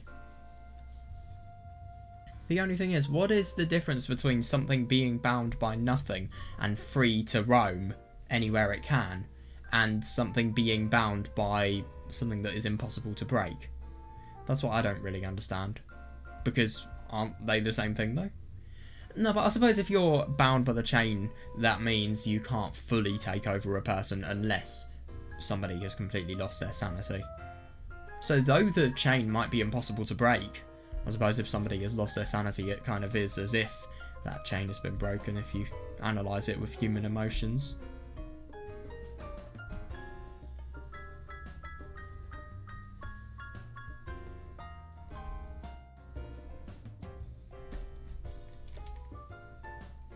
I will now discuss the Ouroboros geometry dash level. Ouroboros, that which is endless. The last child to emerge from Anguboa's womb was the Great Snake. Oh my god, Jormungandr. Jormungandr. What a weird name. I mean, are these Norse related? Norwegian related?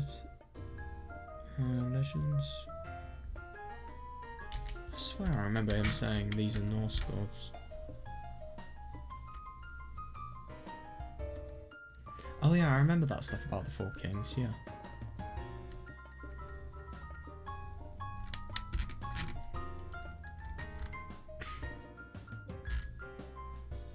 Yeah, the Norse god.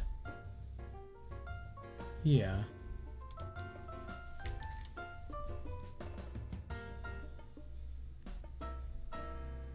Jormungandr は生まれた瞬間から神々を恐怖させるほどの偉業であった。Jormungandr's form struck great fear into the hearts of the gods from the instant it was born. これを恐れた神々はこのヨルムンガンドを海に捨てた。They cast it into the ocean, hoping to be rid of it. 海に捨てられたヨルムンガンドはさらに巨大化し、その体は宇宙の果てまで伸びた。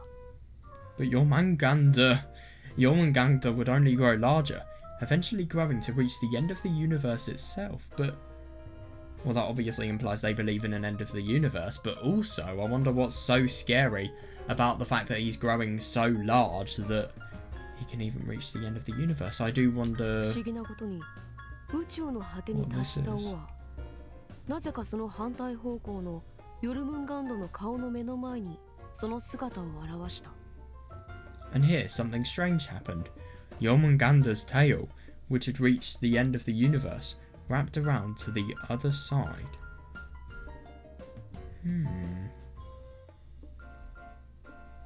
Wrapped around to the other side, appearing right in front of Jormungandr's eyes. ヨルムンガンドはこの王を噛んだ。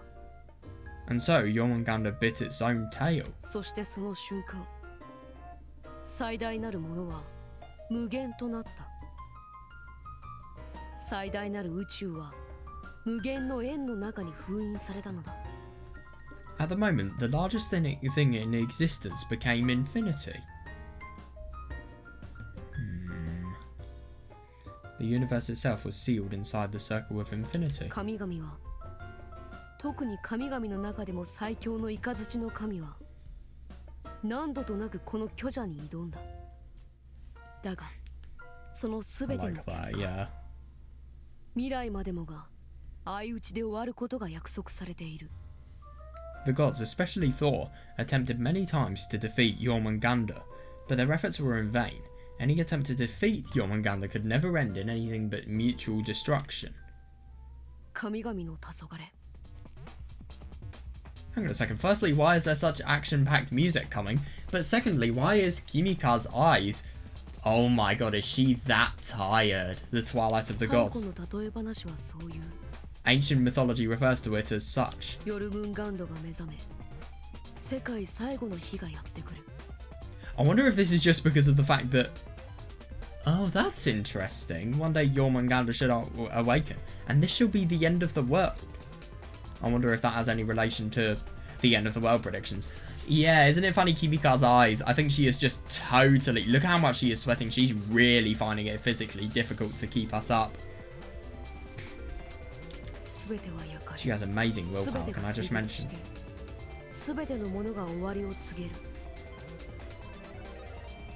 Everything will be raised and everything will sink.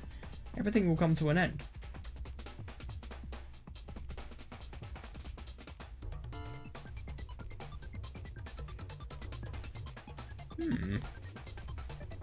That just sounds so contradictory. Why would everything be raised and sunk at the same time? Wait, hang on a second. Is that just a spelling mistake for raised? Or is there genuinely... Oh my god. Oh, I thought that was just a spelling mistake for to raise. R-A-I-S-E. But no. No, raised means destroyed. Right, yeah. Yeah, everything will be raised and everything will sink. Everything will come to an end. Yeah. I've never heard of the word raised in that context before. I've heard of grazed, but not raised.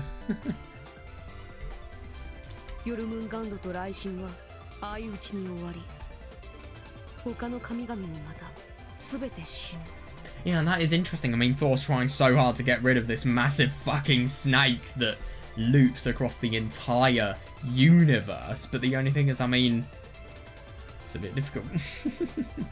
So much so that mutual destruction is the only thing that would occur. So basically, if this one person hadn't... What was it? They ate the heart of someone and that made them produce kids?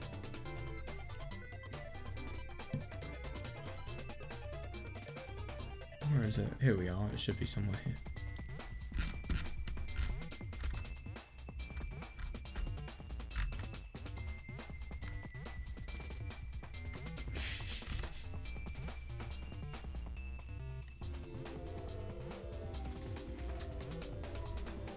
Yeah. Yeah, if only one god didn't somehow eat the heart of another person. Yeah, I don't really understand how that works scientifically, but okay. The rest of the gods will die as well. And finally, a new world will be born.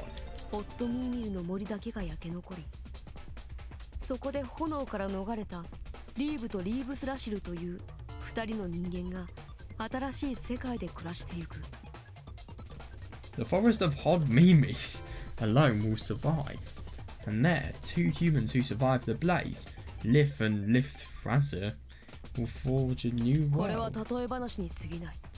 This is nothing but a myth. It cannot be anything more, for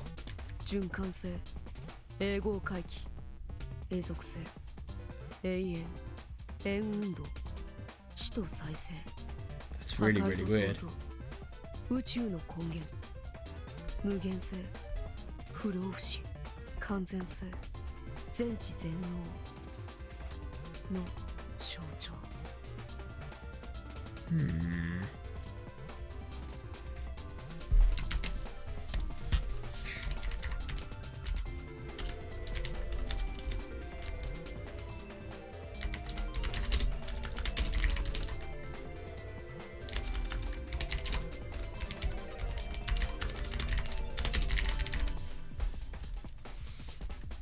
Right, that's interesting. So, omniscience is knowing everything and omnipotence is having unlimited amounts of power.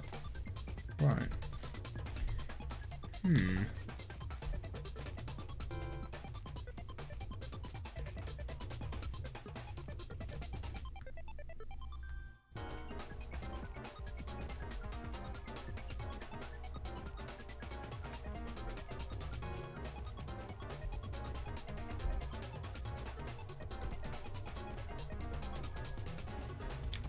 Jormungandr symbolizes circulation, eternal recurrence, continuity, eternity, circular motion, death and resurrection, destruction and creation, the base of the universe, the infinite, immortality, perfection, omniscience and omnipotence.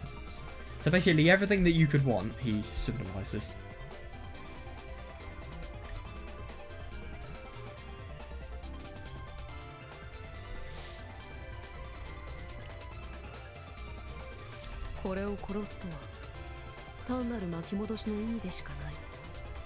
Killing this would be nothing more than rewinding. つまりヨルムンガンドと雷神の相打ちは終わりではなく始まりでしかない。 Oh yeah, of course it is, yeah. In other words, Jormungandr and Thor's mutual destruction is not an ending, but a beginning. それはヨルムンガンドが宇宙の果てで出会った自らの尾を噛んだ瞬間において。 That beginning is the moment Jormungandr bit its own tail. それは無限。 That is その infinity. 宇宙の果て。ヨルムンガンドの顔と尾が出会う場所。 At the end of the universe, where Jormungandr's tail and head meet. その最果てこそ、その最果ての空こそ、我々が帰るべき場所。 That is the farthest sky. That is when we must そ return. の地点にあるものだけが新たなる世界でのやり直しを許される。再生を許される。 Only those who exist there will be granted the chance to live in the new world. To be revived. Really? 最果ての空。それこそが全てがついえる空。ついの空。 The farthest sky. That is the sky where everything shall end. That is the Tsui no Sora. Oh. Is she getting off? What the fuck? Oh my god! Holy shit, I think she passed out. Oh my god. Yeah, willpower. I guess you could call it that. Wow, she really does have it. I wonder why she has so much. She raised me back up again with her skinny arms and legs. Kimika. お前な。 Kimika, are you...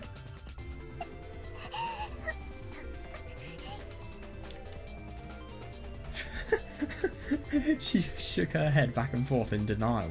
God, that must be embarrassing. It is hard to tell, yeah, what's she denying? The fact that she fell, or is she saying she can't keep going?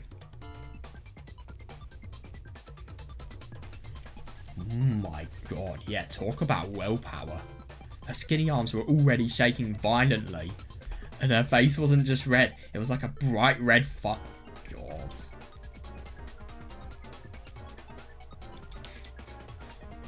I still had a lot to talk about, but これで話は終わりだ。 that's all. Yeah, that's really quite lucky for her, my god. Oh shit, she's passed out again. Look at the ghost.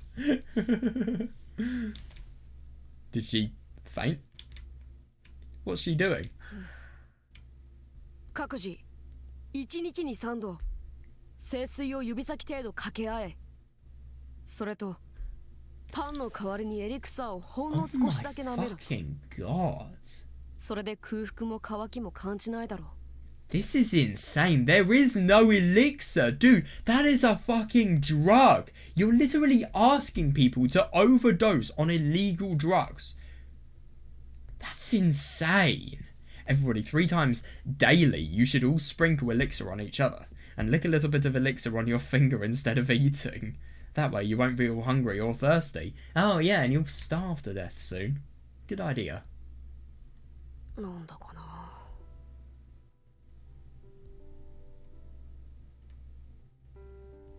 Yay, this BGM. I hate that BGM that played just there. Like, seriously.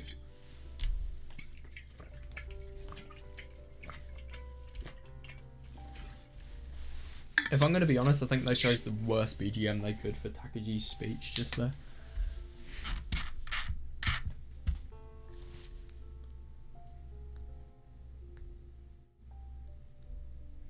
Yeah, but that is interesting. Killing the person that symbolises infinity would be nothing more than rewinding.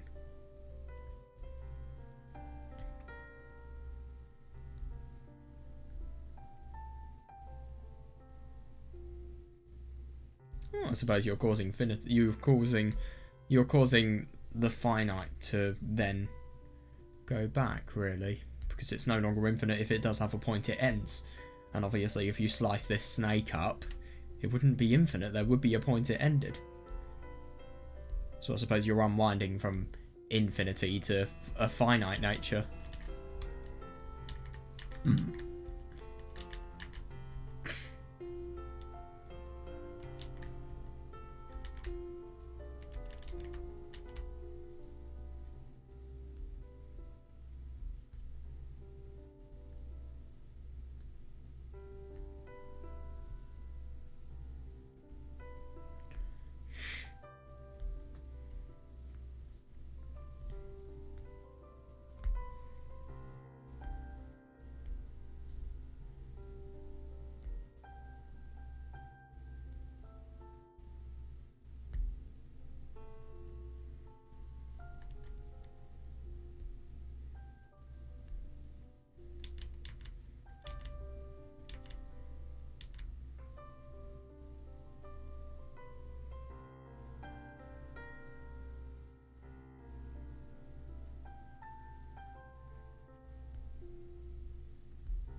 Isn't it interesting to think about the fact that Takuji knew the fact that the elixir was only quote-unquote purified for him, even though he felt a little bit sick afterwards? It was not purified for him. He is knowingly telling people to basically ingest, well, not really ingest, but well, yeah, ingest actually, yeah, licking a little bit on your finger. That could technically be counted as ingesting, especially if you swallow it after it's on your tongue, I suppose. But yeah, just getting drugs into your system, he's knowingly do it, and I find that really interesting because even though he is surrounded in delusions, there's just that little bit that shows that he knows what he's doing.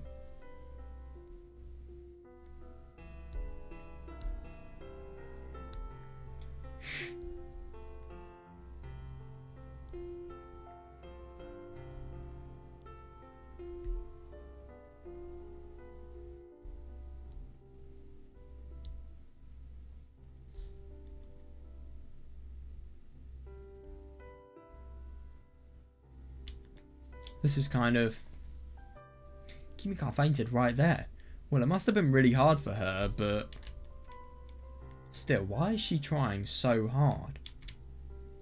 if I'm going to be honest, I feel like ever since I realised yesterday, thanks to a legend in my comment section, that Nishimura he hasn't ever been saved, and Takuji has been just orchestrating the entirety of this, and Kimika, every single time that we have been awake, has asked us whether we want to revive Nishimura, and ironically we've said no every single time.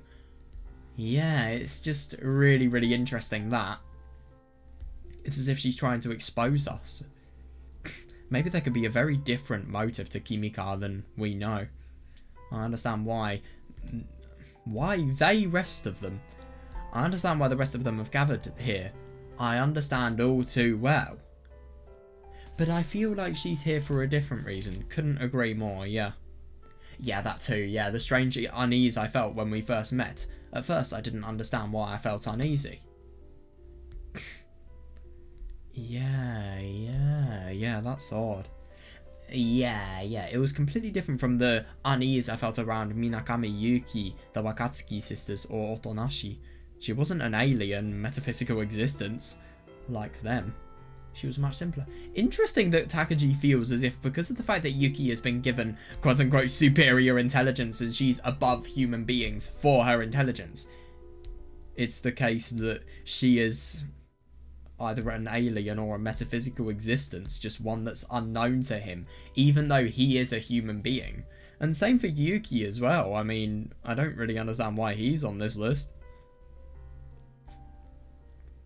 Well, I suppose because he's the person who's been allowed to be the strongest out of all of them.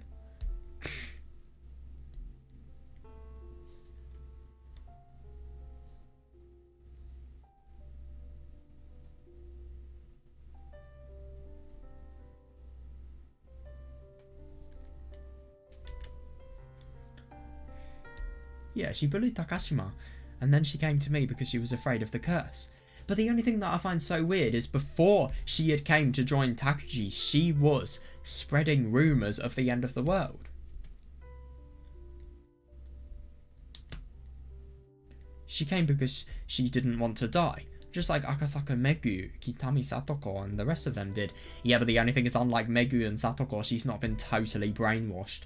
And I mean, these people, they're doing drug-induced sex, let's be honest here. And, I mean, it doesn't exactly look like they're stopping anytime soon. It's really unhealthy.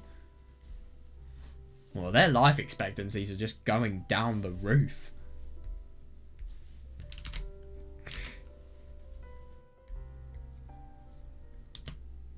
But her eyes when we first met, and her voice when she was watching Senagawa. Oh, yeah, I agree, yeah. She led Senagawa to her death without a moment's hesitation.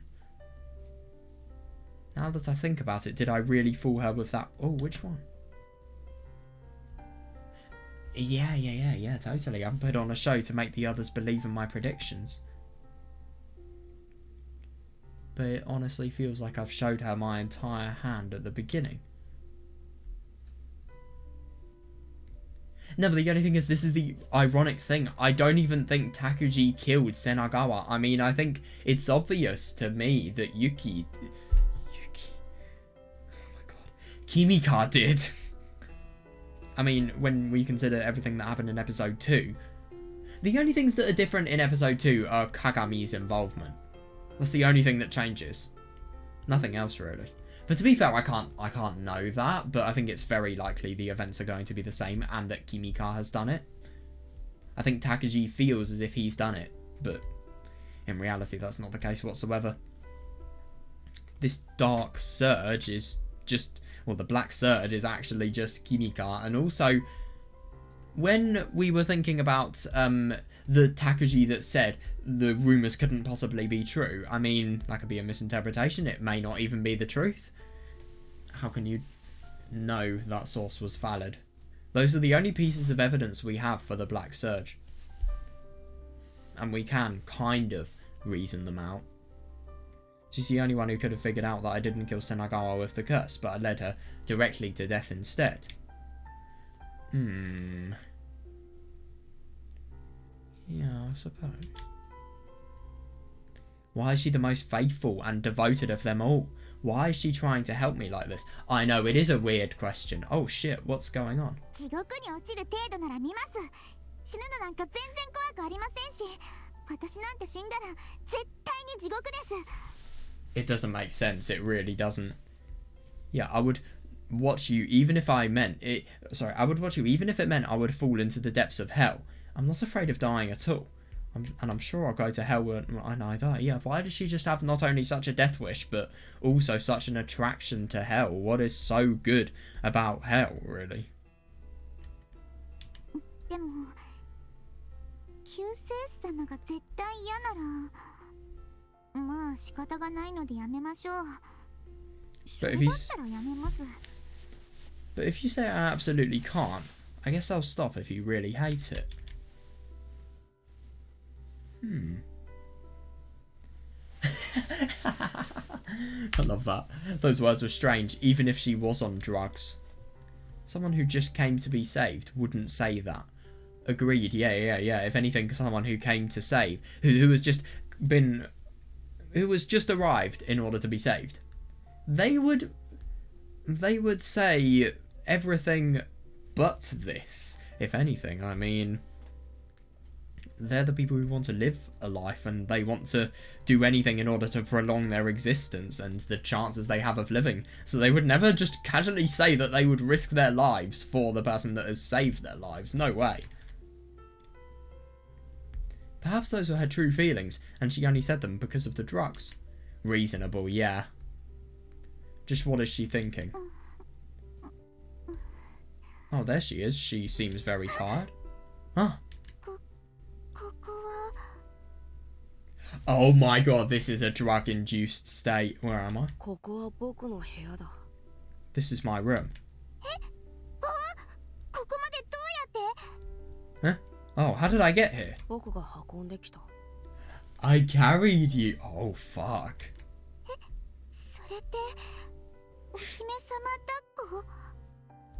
Do you mean you carried me like a princess? Oh, God. Maybe this is going to... My god, look at her eyes. Damn it. What is it? Oh, she looks like she's aged minus 10 years.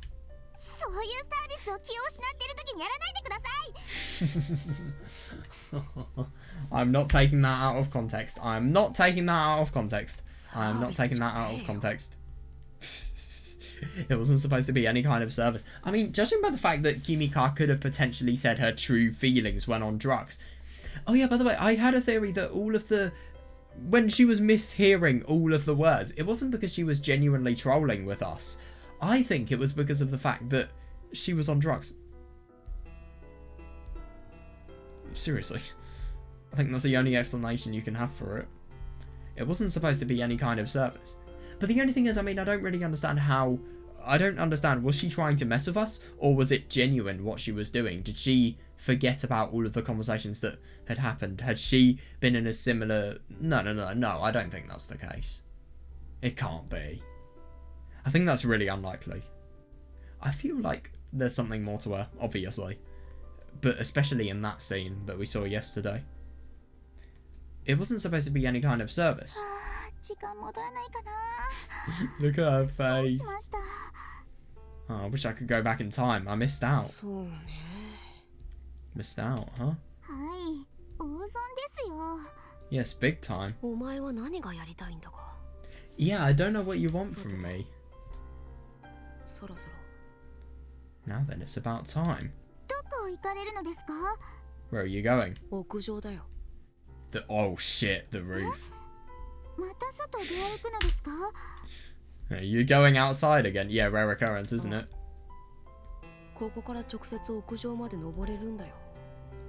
Yeah, I can go directly up to the building C rooftop from here.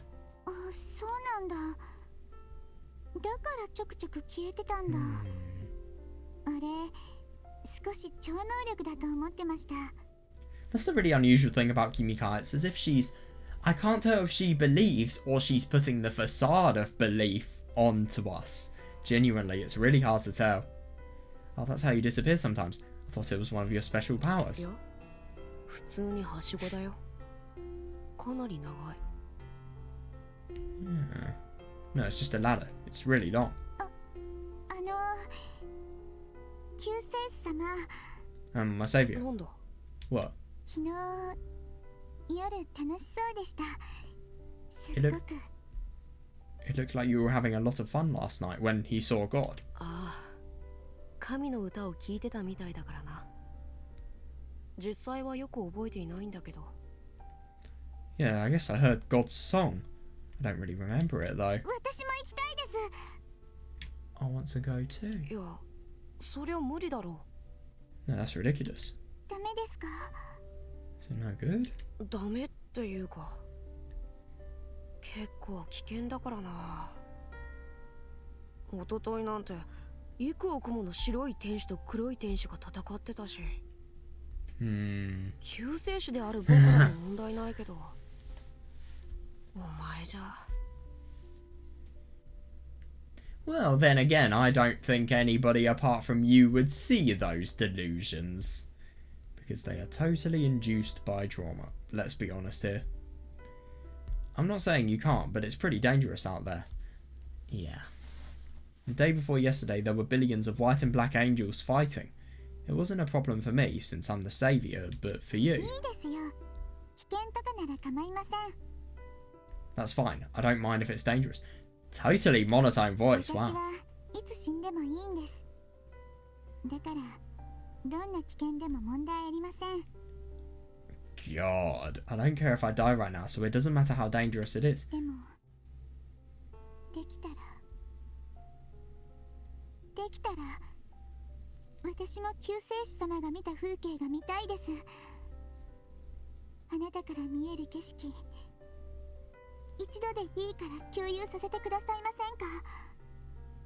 But if possible, I'd like to see the same landscape that you saw. Would you share the scenery from your viewpoint with me just once? It is a bit unusual. I just don't understand why she has a desire to see something and she wants to see things in the world, yet at the same time she has such a death wish. It's really odd.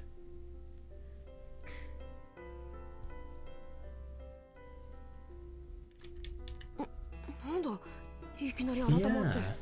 Yeah, why are you so serious all of a sudden? ごめんなさい。いつもふざけすぎですよね。だからこういうのは柄じゃないですかね。 I'm sorry, I always mess around, so I'm not good with this kind of stuff. わかったよ。でも This will be 何かがあっても知らないぞ。 interesting. Wow, nice. Alright, fine. But I'm not responsible if something happens to you. Most father-like thing Takuji has said. マジですか？ Seriously? 屋上は空に近いから。白波動も黒波動も自由に飛び交っている。黒波動に捕まると脳が焼き切れて死ぬかもしれないぞ。 The roof is close to the sky, so both the white and black surges can fly there freely. If you get caught by the black surge, you might get your brain fried.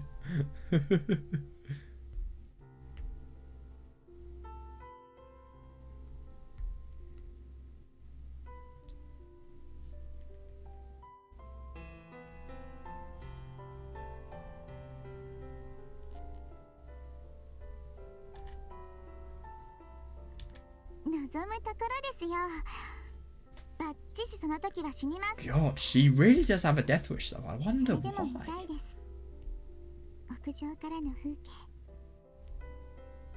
Just what I wanted. I'd be happy to die like that. I still want to see it. The scenery from the roof. わかったよ。 She's really unusual. I just genuinely don't understand why she has... Firstly... Well, I mean, unlike everybody else, she is really, really admitting to us about the fact that she not only wants to spend a lot of time with us and she wants to get as close as she can with us. Maybe this is a new love interest that's going on. But at the same time, I mean, there are things that would make it contradict. I mean, for example, when Kimika was constantly asking us to revive Nishimura, I don't understand that because...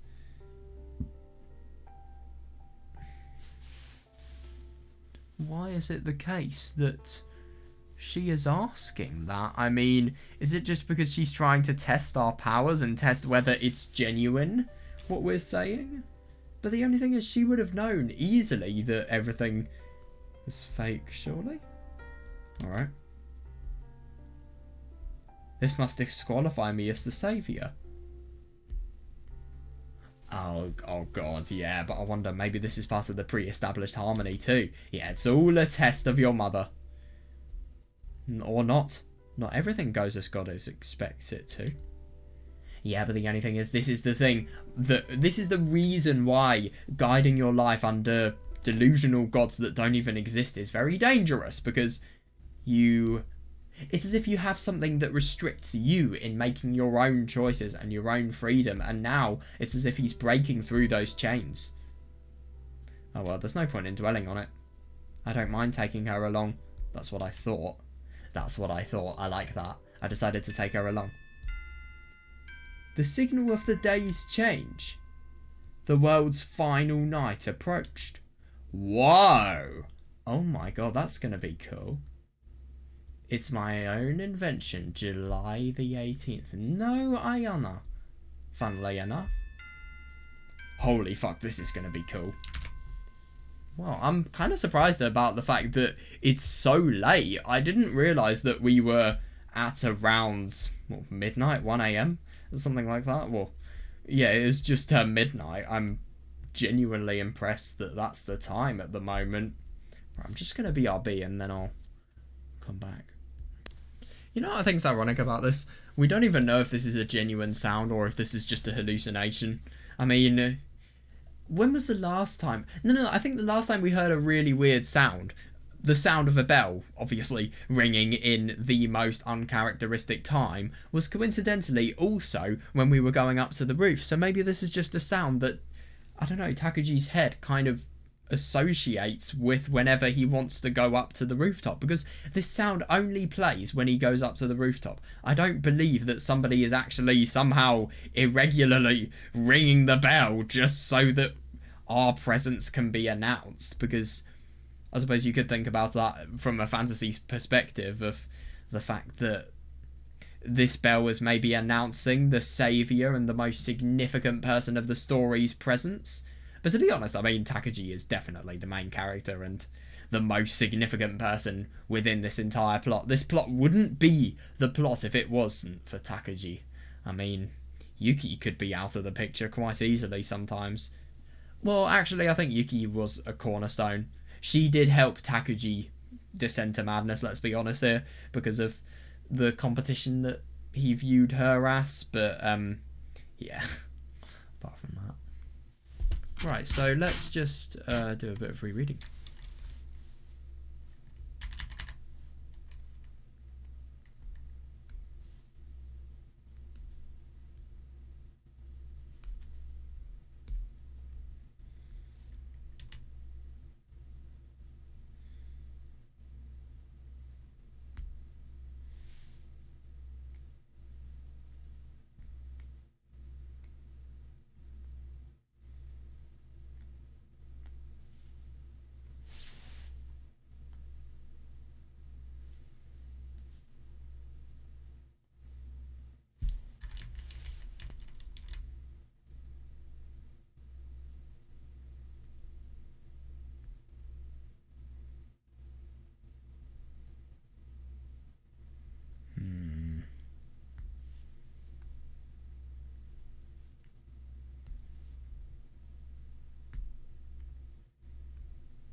Her devotion is so weird, and just her desire to go to all of the places that we go to. But it's interesting because our view of the place is going to be entirely characterised by our delusions. There's not going to be a god, there's not going to be any supernatural existences. I really do wonder if Kimika is trying to expose to us our problems. But I don't really understand why she would. And I don't understand why she's seeming so odd. And there are so many weird things about her in order for that to be the case.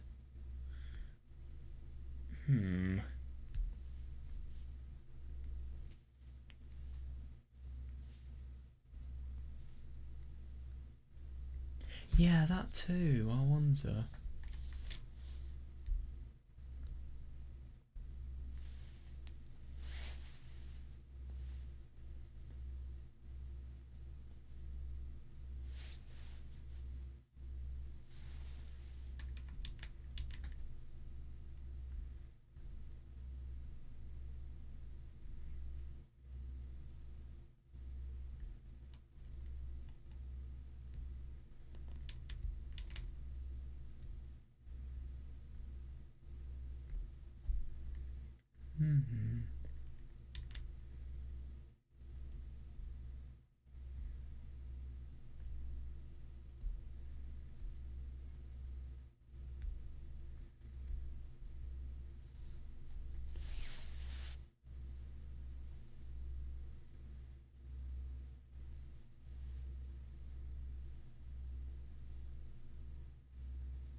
God, yeah.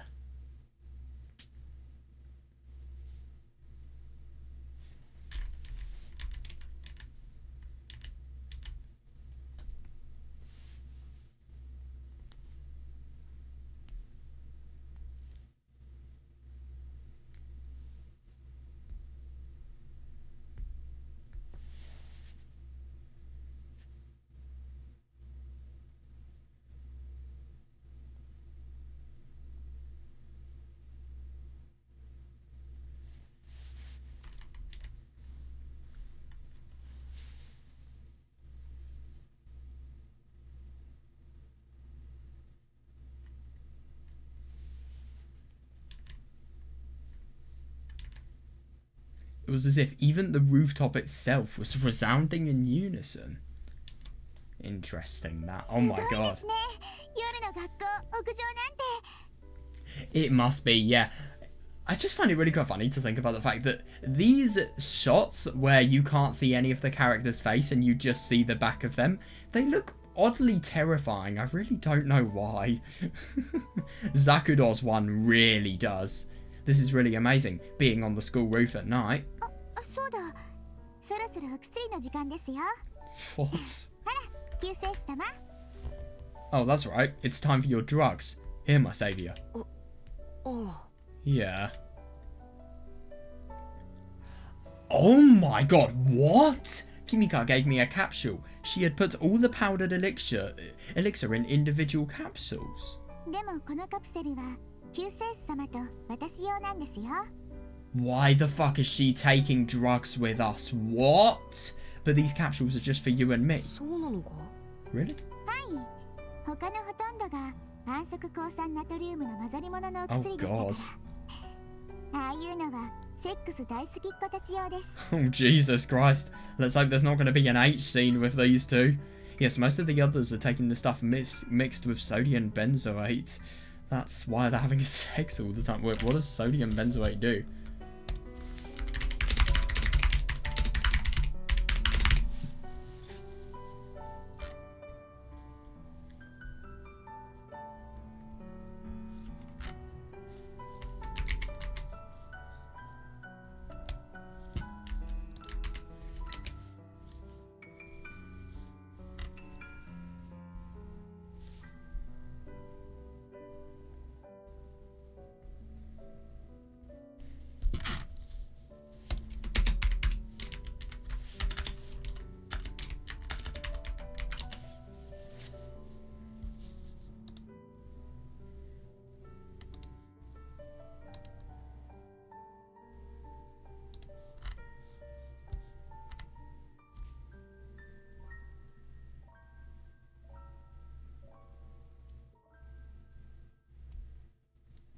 Oh god, here we go.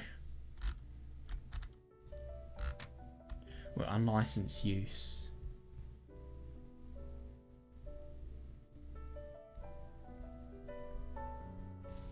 Jesus Christ, I'm getting really, really specialized information that I don't understand a single bit of.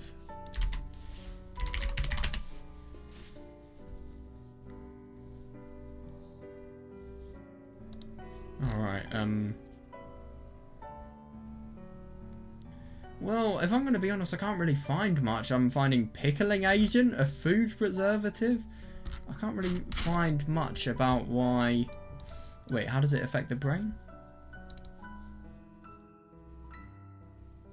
Alright, never mind.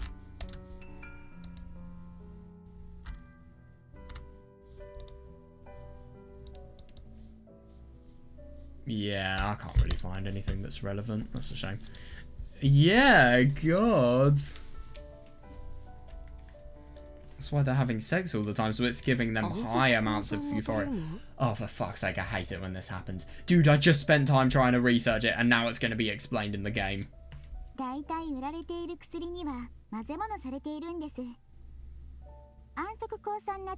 Jesus.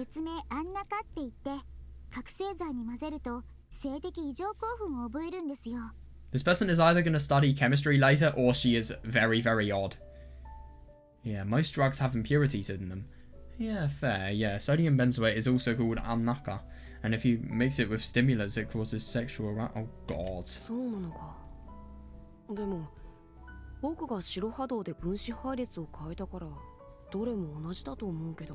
Oh, but I rearranged their molecules with a white search, so I don't think it really matters.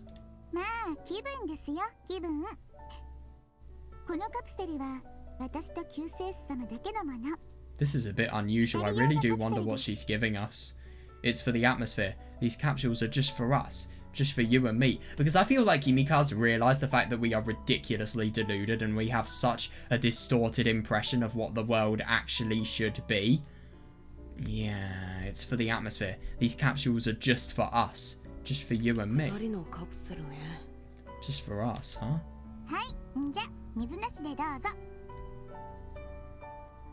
Here, you'll have to take it without any water. Should have brought some. Yeah, it'd be fucking disgusting without water. I forgot. Oh shit. Oh my god! We put the capsules in our mouths and swallowed. The holy drug, the holy capsules. Oh my god. Hang on a second, what's happening? But still, you know a lot, don't you? A head case. What is this she's holding? It looks like a really unnecessarily long toothbrush. But obviously not with the function of a toothbrush. An electronic toothbrush. What is that? Oh, about drugs you mean? I'm the leader of the science club. Not to mention a head case. What? A head case?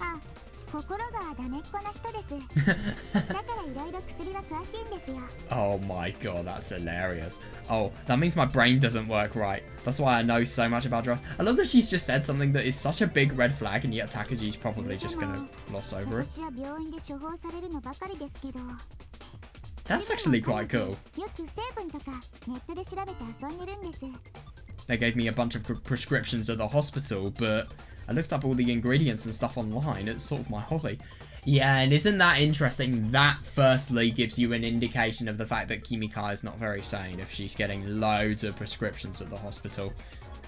But still, I mean, that is a really cool... Well, to be fair, she can't be too insane because she can look up all of the prescriptions and she can actually learn stuff from this. She does have the amount of rationality required to learn stuff that's new. That's kind of creepy.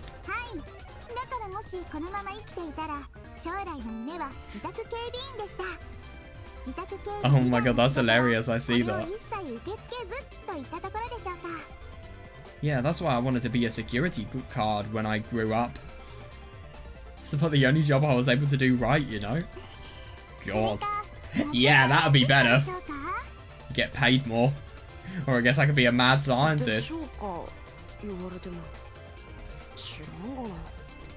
I guess so. Couldn't say so. The night sky sure is far away. ああ、それは Yeah, totally, yeah. ここから見える空は夜空は基本的にとてつもなく遠い場所からの光だからな。 Yeah, of course. All the light we can see in the night sky comes from incredibly far と away. てつもなく遠い場所からの光か。そういえばこうやって見え Yeah, るの no, I って see that. すっごく昔に光ったものなんですよね。 Light from incredibly far away, huh? All the light we're seeing right now came from the shining of stars millions of years ago, huh? あ、そうだ。 Yeah, that's right. なんか羨ましいですね。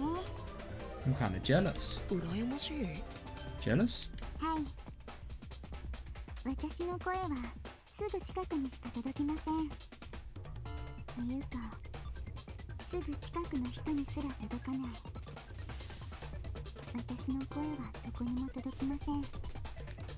Yeah, my voice only reaches people right next to me. Or rather, it doesn't even reach that far. Yeah, I see that, yeah. My voice doesn't reach anyone. どうせ近くの人に届かないなら、もういっそのこと、ずっと先の、ずっと遠くの、誰かわからない人にだけ届けばいい。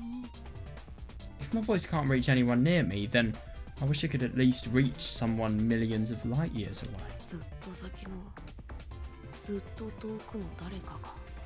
Someone millions of light years away. はい。そういう意味じゃ、星々って羨ましいですね。 That's really interesting. Yeah, that's why I'm jealous of the 星が stars. 羨ましいか。なるほど。 Jealous of the stars. I see. そうだ。救世主様って奇跡のデパートですよね。 Interesting that she's saying this even though she knows that the whole miracle related stuff is just an act. That's right, you're the savior. You're like a whole convenience store full of な miracles. んだ。お星様にさせてくれとかか。 What, you want me to make you into a star? そんな少女趣味なこと言いませんよ。ですね。ここの屋上を天まで届けてください。 No way, that's childish. How about this? Make this building reach the heavens. 屋上天まで The heavens? はい、C棟は4階建てです。今私たちはその屋上5階部分に立ってます。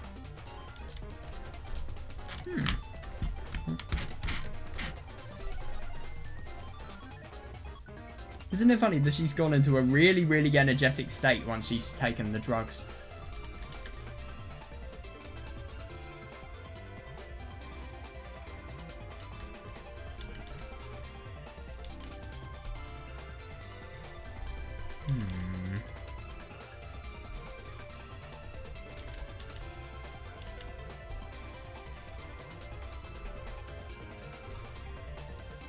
God, I mean, somebody like Kimika, she is the worst for a situation like this where you were trying to use so many drugs and just illegal means to get so much distortion in terms of what is real and what is not.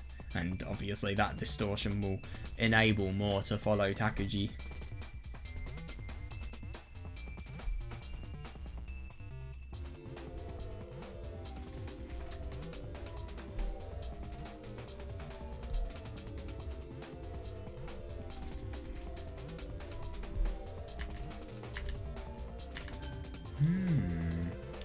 Yeah, I really do wonder if Kimika has actually made it so that the capsules, the holy capsules, the holy surge capsules, I mean, yeah, it's not the case. She's totally drugging him, and herself as well.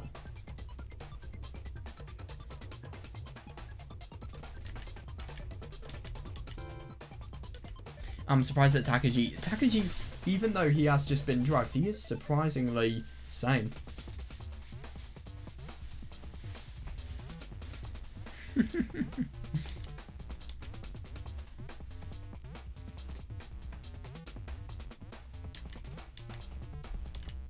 Yeah, I really do wonder if she has brain damage.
Yeah, but that's interesting. So firstly, insignificance, potential neglect, potential...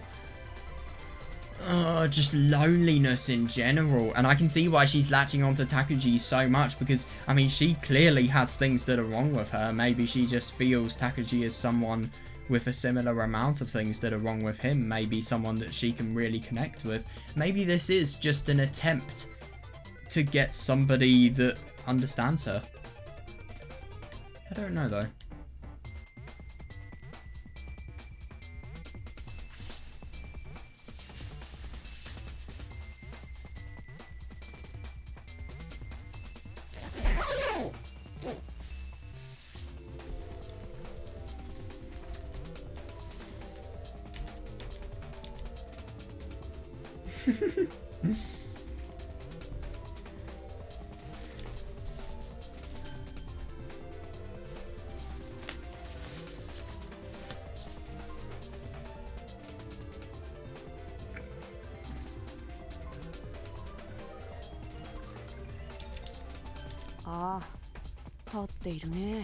Yeah, I guess we are.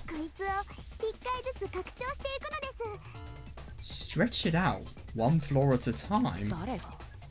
Who's gonna do that? You, surely? You are. You know.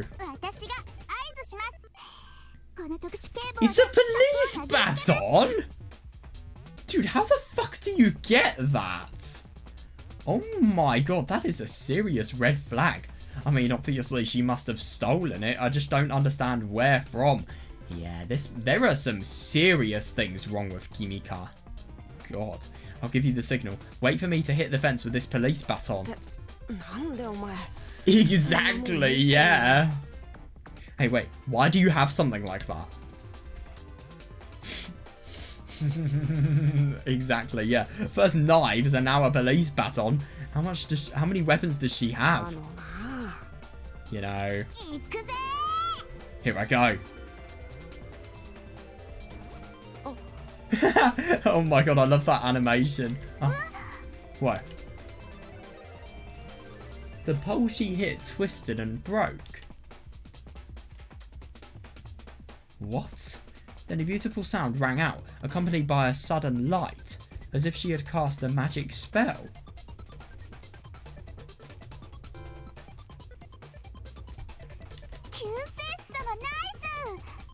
Nice job, my saviour. Nah, you've got to be kidding me. Hang on a second, what? Eh? Suddenly, the building was 5 stories tall. It looks like I actually made a miracle happen when she gave the signal.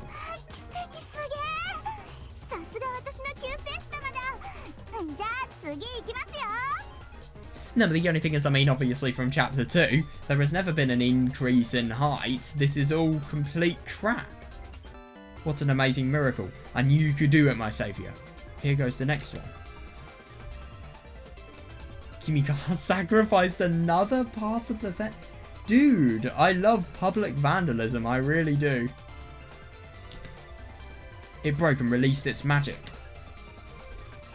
At the same time, I made another miracle. Huh.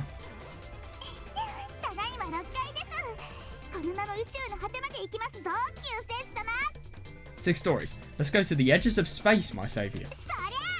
There. What's that? Oh my god, this is really weird. There. I hate that sound effect. She wrote one after the other. New soundtrack, I think. Each time she hit a piece of the fence, it broke and changed into sound. Everything broke and changed into sound. Oh. Oh, interesting that we have this theme out of everything. Not what I was expecting. The sound, the sound.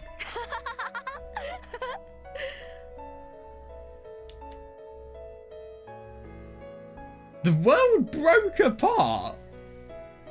There's Kimika with a stolen police baton. Kimika cheerfully swung her baton around. She swung it in a set rhythm, almost like a conductor. I matched her pace as I brought about more and more miracles. This is so odd, the Saviour's miracle.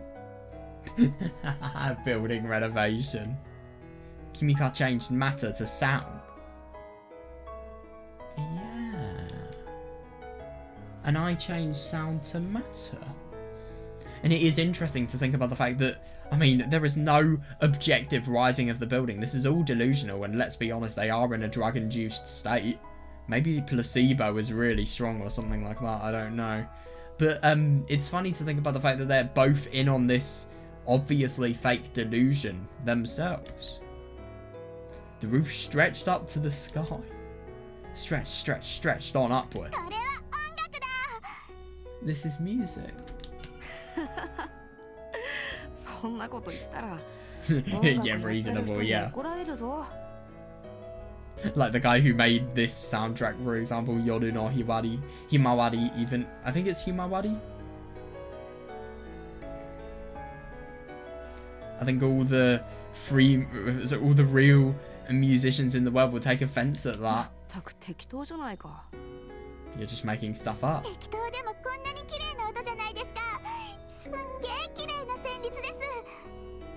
Even if I'm making it up, it's still beautiful. This melody is extremely beautiful. She really is high. I think it's just from the drugs. She has an unreasonable amount of energy and her brain is powering her to go forward and make the moves more than ever before. Even if I'm making it up, it's still beautiful. This melody is extremely beautiful. Yeah, you're right. The sound of destruction had changed into a beautiful melody. What the genuine fuck? Why is she holding a Libra? What?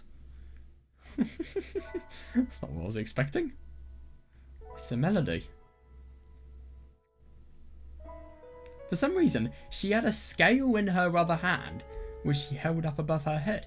Ah yes, and it's a scale that she's just suddenly managed to get. What was she hiding it? Where was she hiding it? Like, where inside her body? Because let's be honest, if this was real, how would she have stored it? She wouldn't have, if you ask me. I think this is just another thing they're seeing. It's as if reality, the meaning of reality is so loose here that things like these can just be woven and created from people's minds.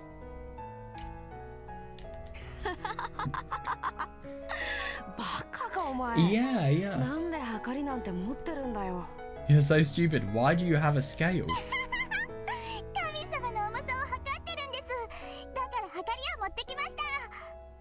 I'm measuring the weight of God. That's why I have a scale, but it's abstract though. What? She held the scale up towards the sky as she said that.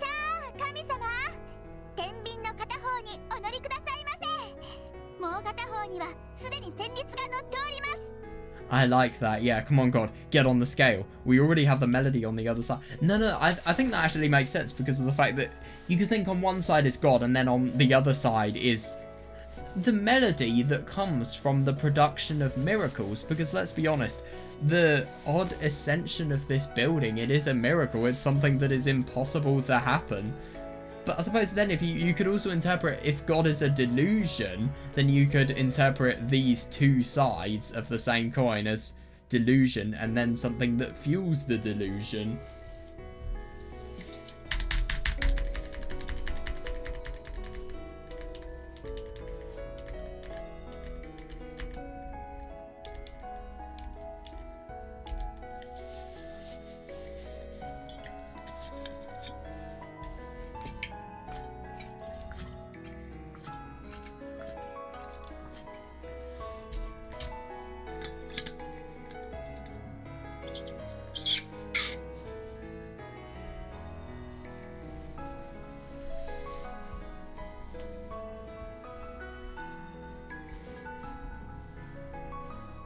Isn't it interesting that she has such a desire to ascend and to get closer to the stars, to get closer to the things that, I mean, even if it's just by such an insignificant amount, getting closer to those things that she never would have been able to communicate and her voice would have never been able to reach. And maybe that shows just a real desire of not only escapism, but also just a desire to be heard, really. And maybe that's why she likes Takuji so much, because she will actually be listened to by him. I mean, she's an incredibly bullied person, so I wouldn't be surprised if she has some sort of insecurities about something like that.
It's the melody.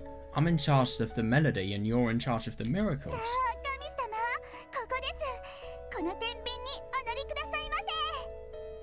Come on, God, right here. Sit on this scale.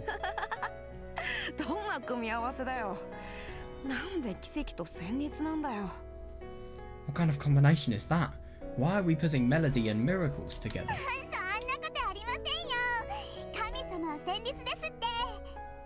It makes perfect sense. God is the melody. God is melody.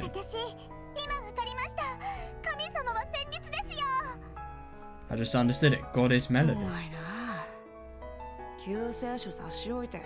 Yeah, no, I see that, yeah. Why, did you hear me at all? You're just making stuff up at this point. She's not even listening to us. Now, let's go even higher. I don't think Takuji has taken... No, never mind. I think from this statement he has. We were already above the clouds. Isn't it interesting here that they're both in an equally... Well, an equal state that has a lack of rationality, and it's funny just seeing both of them totally in this delusion together, but at the same time seeing them have happiness. I mean, maybe it's as if they have no happiness within the real world and they can only seek it in delusional world, like this. Like the Tower of Babel. I had to wonder if God would be angry at me for using my miracles like this. Hey, wait, this is like the Tower of Babel. Maybe Icarus. Icarus?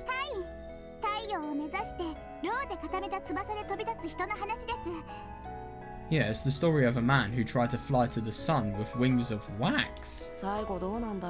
I wonder what happened at the end.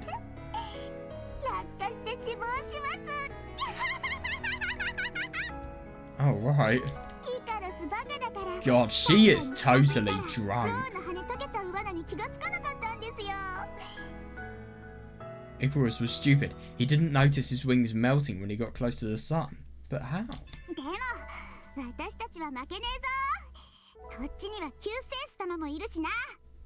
Well, I kind of see that. I mean, it's a story of somebody who potentially knows the fact that their wings are still melting, but because of the fact that they're deceived by human hope, they feel they can get through the challenge, maybe?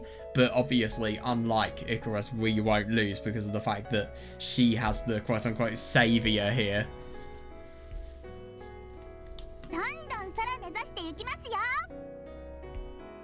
Keep going. We'll reach the sky.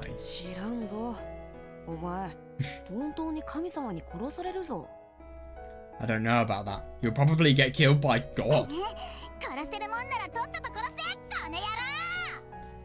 Jesus, somebody is high.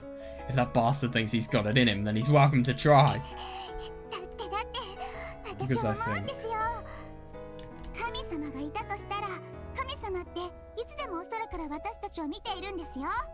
Reasonable, yeah, if God existed, he would be looking down at us from the sky all this time.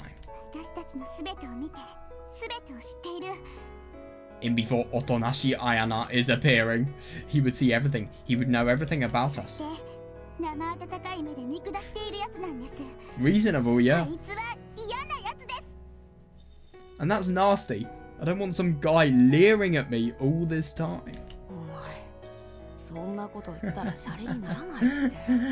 I find that really quite funny. I mean, I get that God might be this almighty being that is omnipotent and omniscient, but at the same time, I mean, you can't deny that this is definitely the case. It is technically a man creeping on people. Everybody. It's like Father Christmas, that story. You remember that story that you always used to hear as a kid? I mean... He technically goes into people's houses illegally with his reindeers. Oh my god. What? Wow. She's done so much destruction to the school fences that, I mean, it's as if the police baton has just totally been destroyed. Wow. Yeah, naturally her baton was bent in several places. But she was laughing, Jeff. I know, it's just really surprising that, yeah, she laughed as she destroyed the fence. Destruction and melody. Baton and music. Yeah, it is interesting, the stuff about the melody. It's as if... I don't really know, because there's so many ways you can interpret the melody. Destroying things in order to get to higher and better places. Maybe. And maybe the melody of happiness that you would hear in a better place. Maybe this is a better place than everything that's down there. So as a result of that, Kimika feels that, I don't really know. Maybe Kimika finds everything just more of a salvation up here. I mean, who wouldn't, to be honest? I mean, look at how high up they are. And if you look down, I mean, I get that you'd see heights of insane magnitudes. But at the same time... you would see beauty. I mean, just look at how amazing this sky is. Obviously, combine it with the music. You really do get quite a lovely scene that you can picture.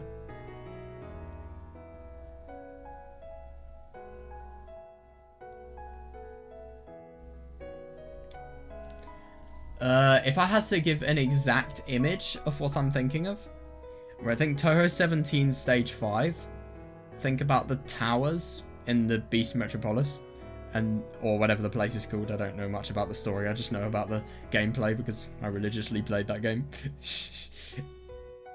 But and I will replay it again on hard mode. But anyway, yeah, it reminds me of those really, really big black buildings, but just recolored to be blue. That's the image I'm kind of having, and obviously I'm merging that with the school related things, and then I'm imagining above just space related stuff and stars and some of the most beautiful color shifts.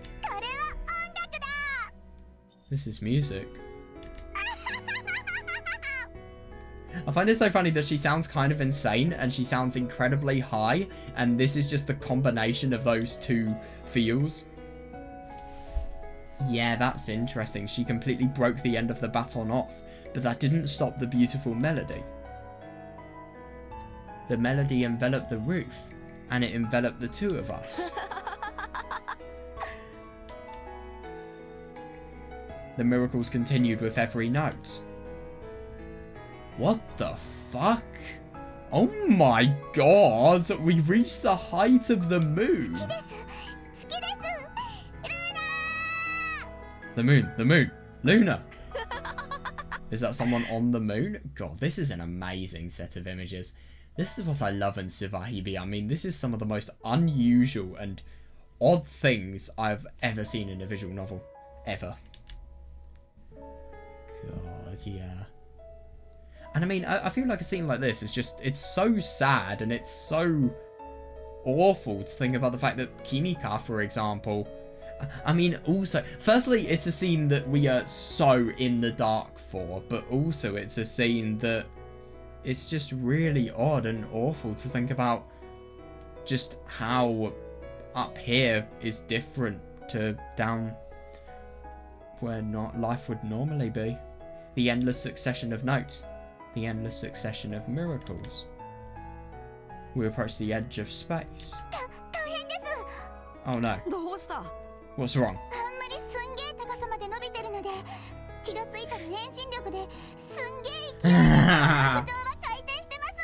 No, I feel like it's just the case that she's feeling very dizzy from drugs. The building is so tall. The centrifugal forces are making the roof spin incredibly fast. Okay, I'm sorry, but if there are that many centrifugal forces that are acting on the building, why are they uniformly acting on the top compared to, like, anything from the top to the bottom? I don't get how... I mean, the building would have to have ridiculous construction in order to withstand centrifugal forces.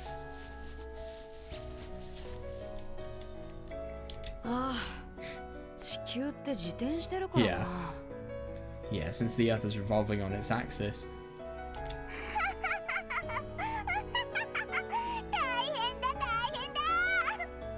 Oh no, oh no. You're having... Yeah, seriously, you're having an awful lot of fun.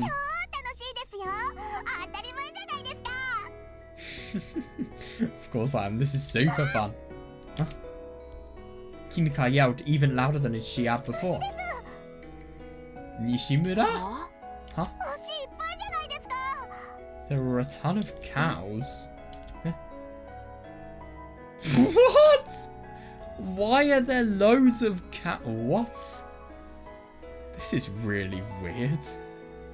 Isn't it really quite funny to think the last time we had an analogy that was related to cows in Subarashiki Hibi? Yeah, it was a dead person who I think rigor mortis happened to him. So as a result of that, his muscles swelled up and he looked like a cow. That was why it looked like weird things were happening to Nishimura last time, I think. I didn't notice until she said something. The roof was overflowing with cows. But yeah, seriously, why are there cows here?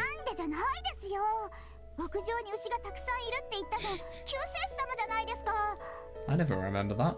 Why wouldn't there be? You were the one who said there would be cows on the roof. Cows on the roof. The cows moo. The melody rang out. We were deep in space. Far from the... Yeah, no, I see that, yeah.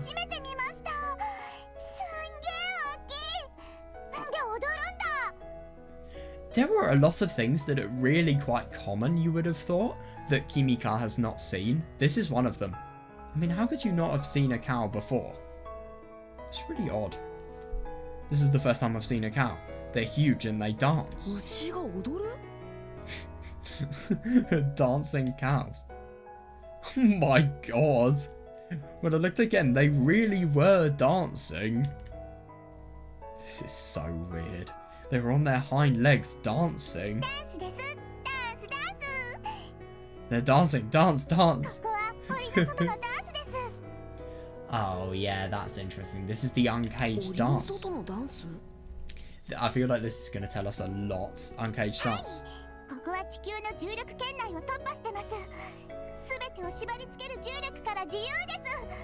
No, yeah, that does kind of make sense then, yeah.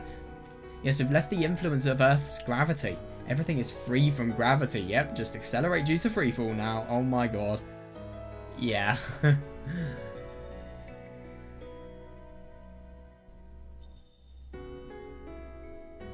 We are in a vacuum.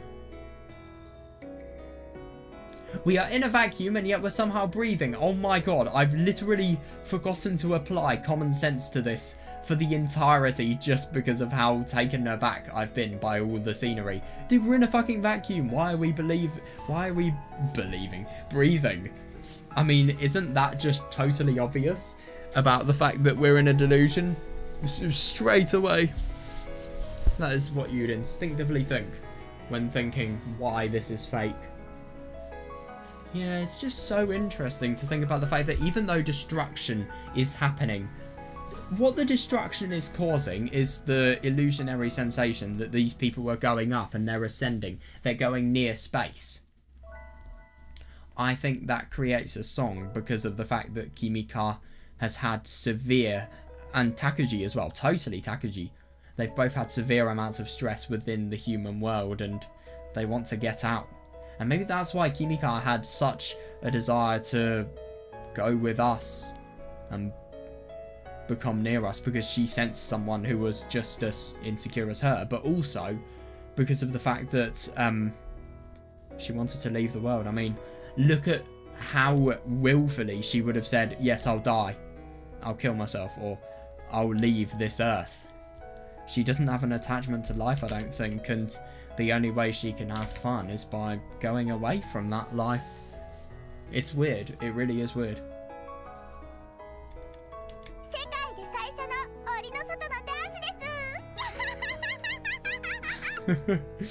God, you sound like Umineko spoilers, but my god, you sound like Lambda. This is the world's first uncaged dance. Yeah, uncaged dance as well. Yeah. You're free from humanity's cages. And maybe you could also apply what Takuji has said with regards to Fenrir and also maybe hell as well. Well, no, more Fenrir, but still, you could apply that, I wonder. The uncaged dance. We're far away from any source of gravity. We're dancing in the furthest reaches of the starry sky. Yet seriously though, yeah. That certainly would be mankind's first zero gravity dance. Yeah, fair enough. But the only thing is, how do you know that?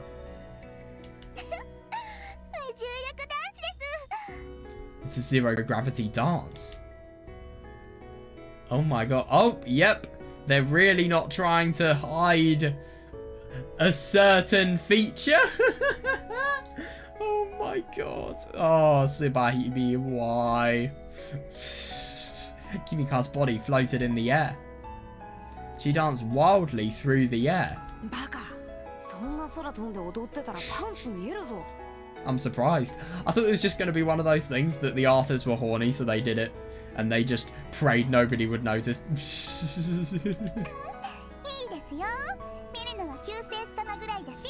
Dude, I can see that as well.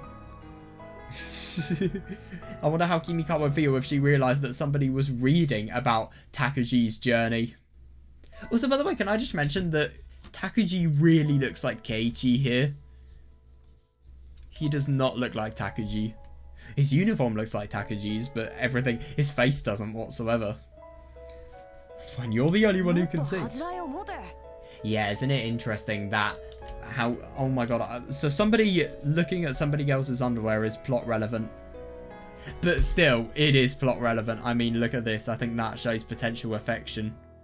I like the theory that states that she's here because she senses something similar in us.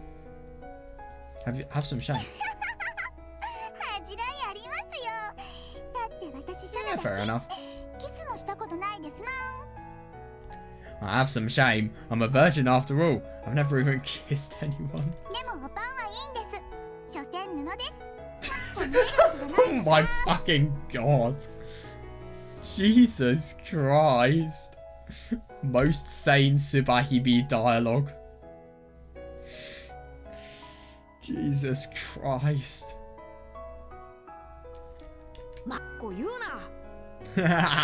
Oh my god, you know it's bad when something is censored. Don't say that word.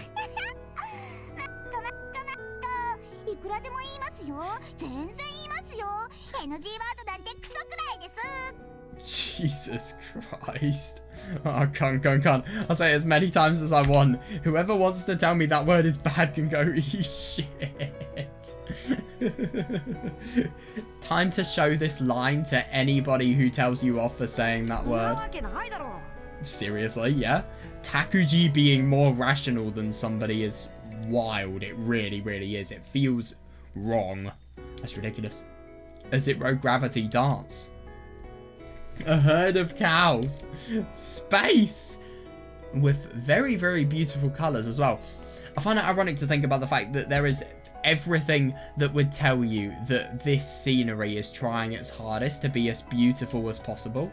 I mean, I don't really know about the cows, but aside from that, these things here, these stars, arrays of them, and the clouds of gas as well, and just all of the light in general, it looks amazing. It really does. It's properly trying to be the most romantic moment.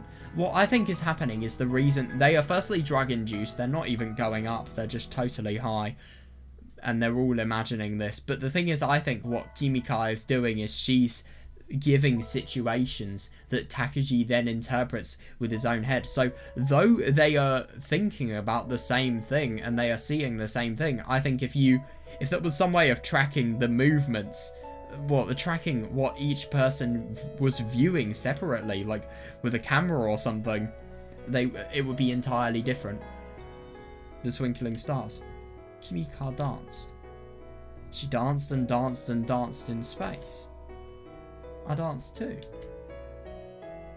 God doesn't matter. I just don't. Yeah, no, and I totally agree. You shouldn't let your life be ruled by some sort of God. But it is interesting to think about the fact that by not caring about God, it's as if he is totally disrespecting all of the things that have caused him to get into the mode of the Saviour. So, I think that really shows just how laid back he is and how, if anything, maybe Kimika's feelings are changing him. Well, he could potentially be developing feelings for Kimika that may then be changing him. I just danced. I danced for the pleasure of it, yeah. I danced because it was fun.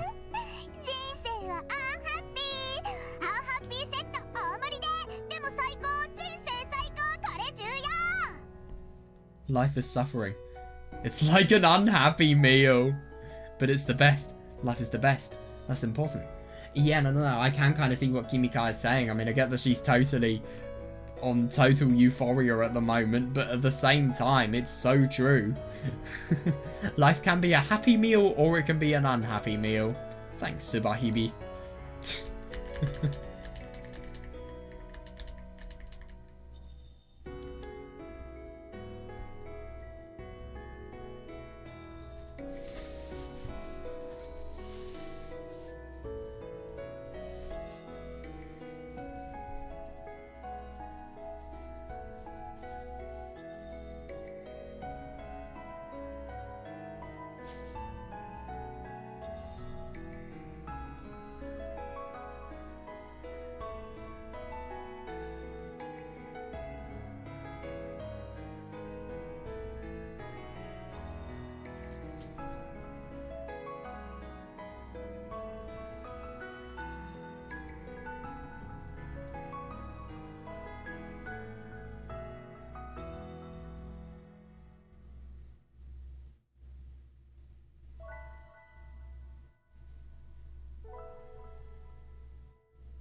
Interesting, that.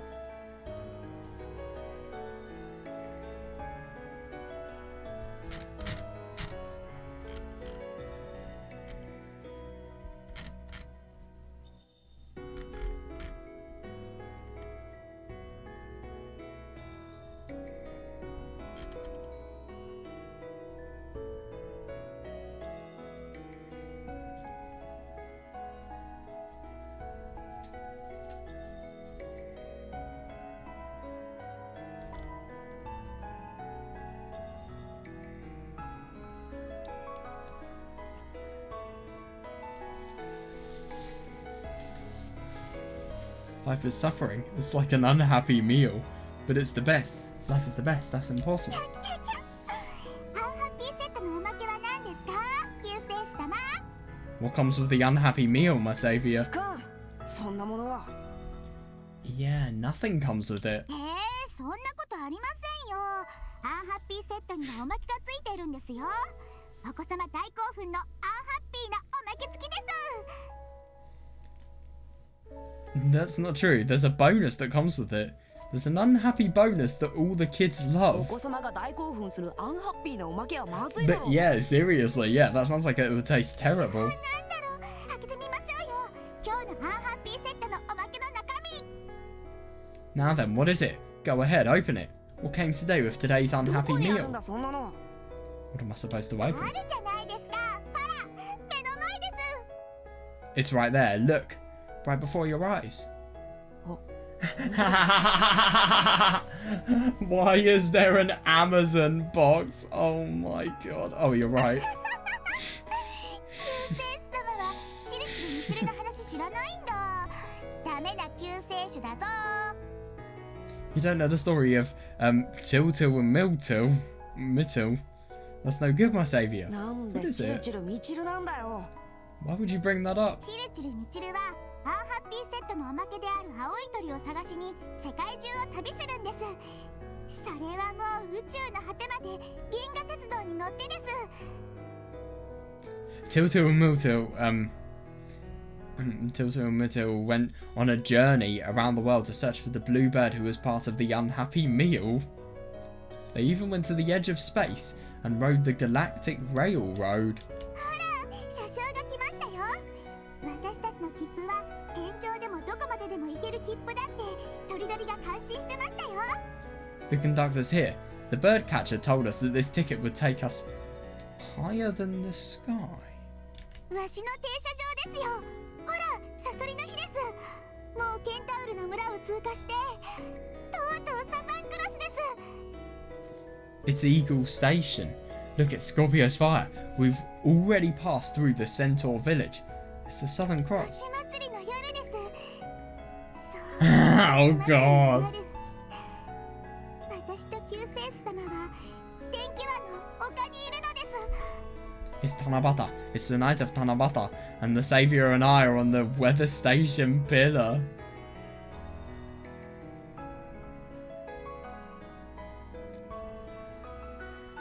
だって居場所なんてありませんもん。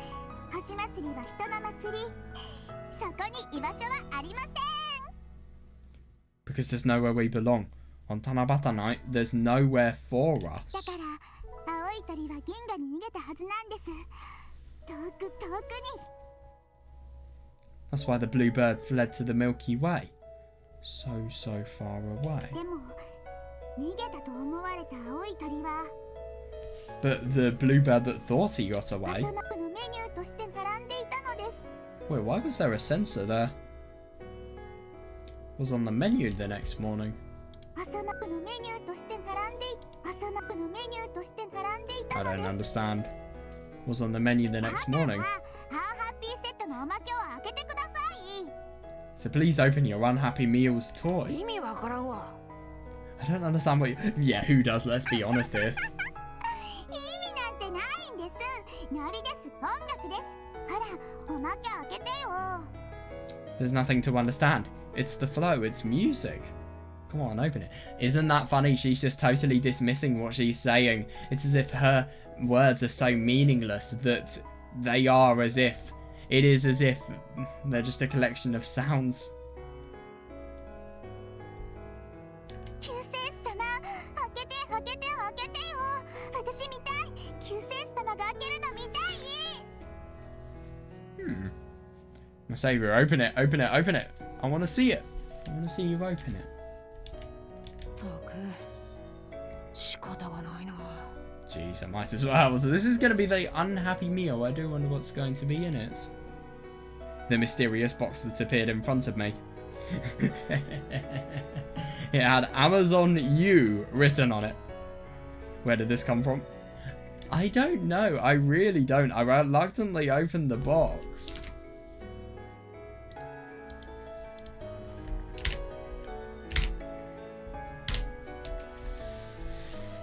Amazon U.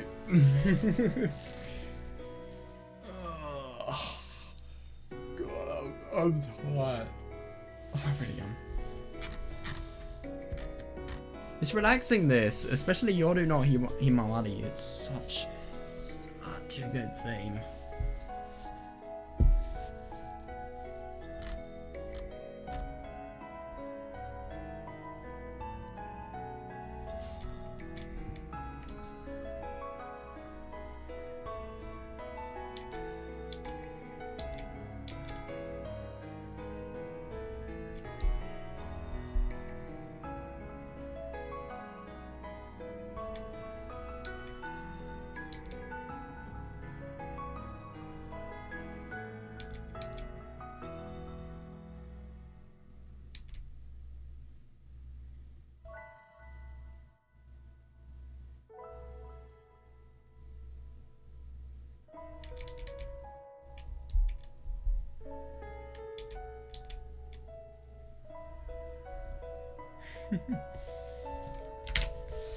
So, who is Tiltil Milton?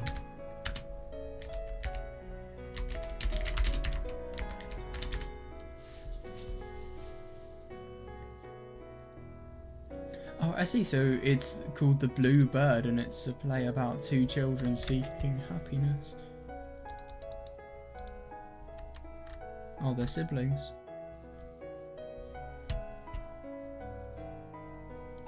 So they do quite literally search for a blue bird. Right.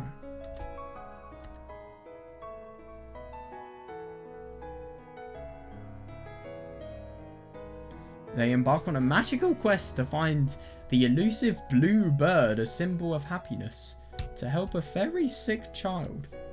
I see. Oh, shit.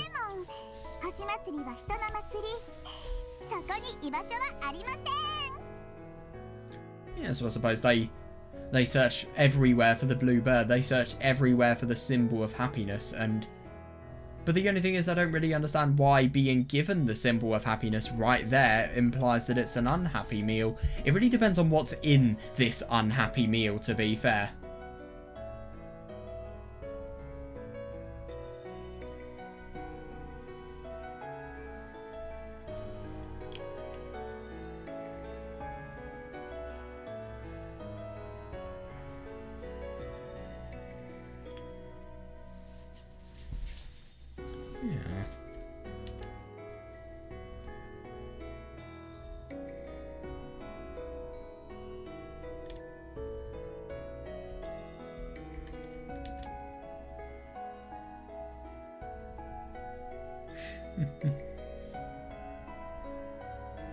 I really do have to commend these people for their ridiculously good imaginations.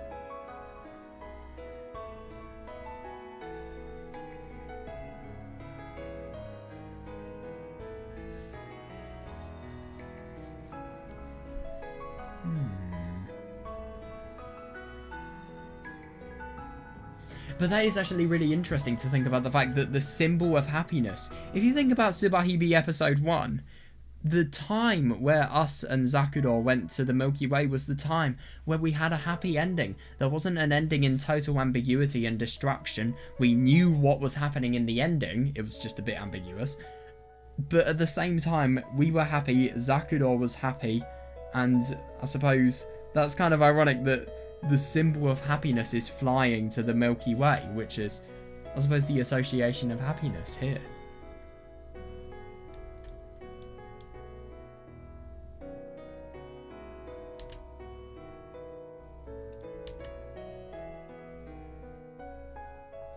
Yeah, that's interesting.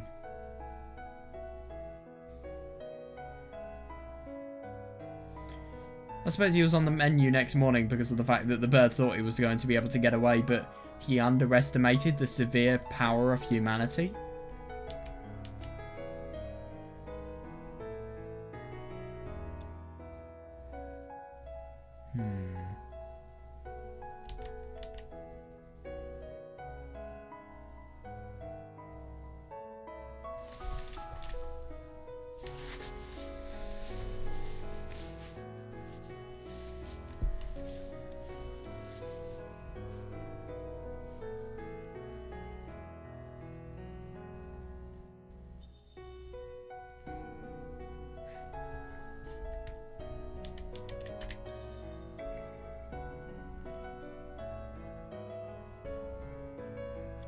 Kimika eagerly watched me.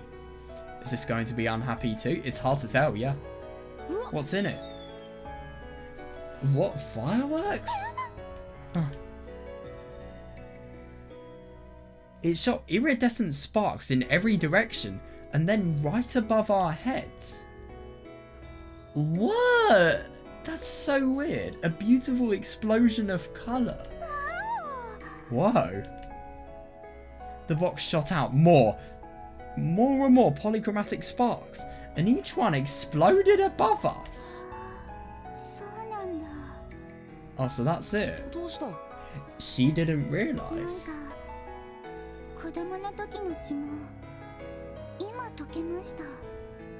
I think I just solved one of the riddles from my childhood.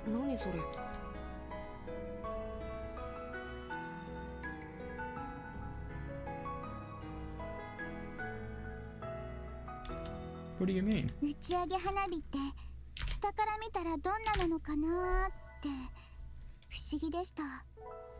I always wonder what it would look like if you saw a skyrocket from directly underneath. Oh my god, yeah, no, reasonable, and now she has actually seen it.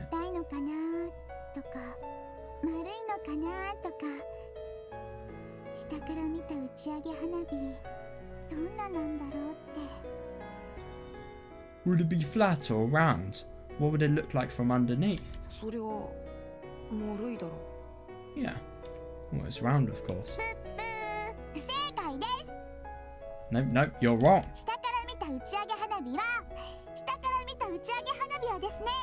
Reasonable, yeah. If you look at it from directly underneath, it's a perfect circle. More perfect than the world. Than the universe. A perfect circle. The fireworks went on forever. The lights lit up the world.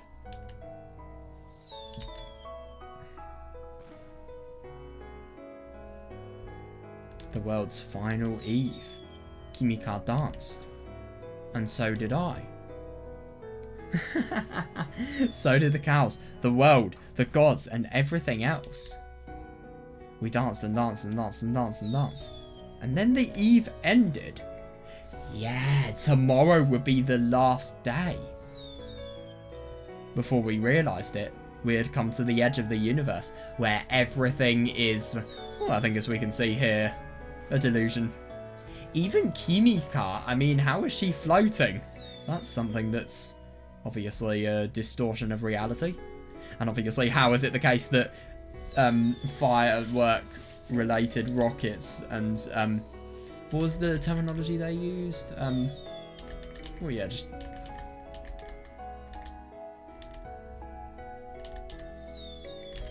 Yeah, skyrockets. Yeah. So skyrockets just entirely coming up the second you open the box. I mean, I think that's a bit...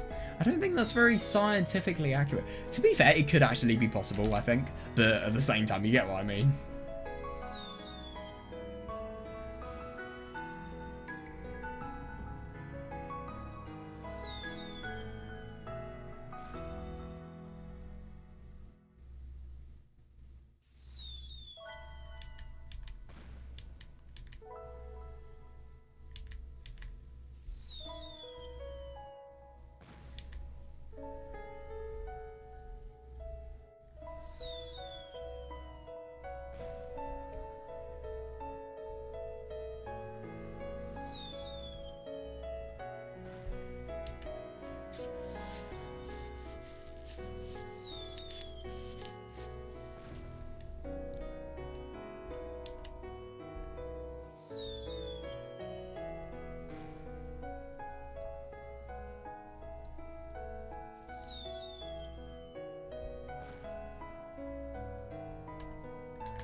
Before we realised it, we had come to the edge of the universe. We had come to the edge of the world. This is the edge of the universe. そうだよ。ここが宇宙の果てだよ。Yeah, this is the edge. そうなんだ。ここが終点なんだ。Oh, this is the last stop. 終点。The last stop. Yeah, Kimika said those lonesome words as we stood under the final sky. We finally made it. The world's limit. Yeah, no, I totally see that, yeah. Yeah, the edge of the universe. Our limit. This is the sky of the end. What now? God, there they are. Look at how emotionally dead Takuji looks. Yeah, very interesting seeing this. It was already evening. I thought it was morning, but now it was starting to get dark. なんか寝てましたね、私たち。Oh, we fell asleep, didn't we?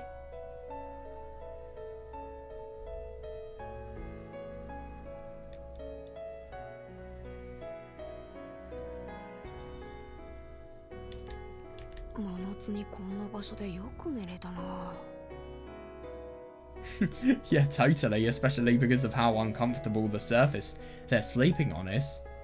I'm surprised we got any sleep up here in the middle of summer. 途中で私が影になってる場所に救世主様を運びましたよ。 That's interesting. Oh, I carried you over to the shade during the day. そうなんだ。 I didn't notice 全 at 然気 all. がつかなかったよ。お互い全然寝てませんでしたからね。爆睡だったんですよ。 Neither of us had slept at all. I guess we just そう collapsed. か。 Oh, they were on drugs, to be fair. 救世主様、 Hey, my saviour. なんだ。 What? ここってもう対の空なんですか？ Is this the end sky? そうだね。ここは対の空だ。世界最果ての空だよ。 Yeah, that's right. This is the end sky. The last sky in the world. そうなんだ。 Oh, right. 思った通りだ Just like I thought. なんだ。 What? な。思った通り。最果ての空も Yeah. いつもの空も変わらないんだな。 Just like I thought. Neither of them change. Not the last sky and not the usual sky. そうだな。 Yeah, that's right. 終わりだから特別なんてないんですよね。 No, I totally see that, yeah. Just because it's over doesn't mean it's special, does it? そうだな。 Yeah. でも夕日って Yeah. どこの空でも綺麗なんですね。 It will have that extra sentimental value because this is the last potential time you are going to be seeing that setting sun. But the setting sun is always beautiful, no matter when. Yeah, I don't disagree. 世界の果てで見る夕日もいつもの帰り道に見た夕日もどっちも同じように綺麗なんだな。 The setting sun at the end of the world and the setting sun after any other day. They're both just as beautiful. It's so beautiful. Yeah.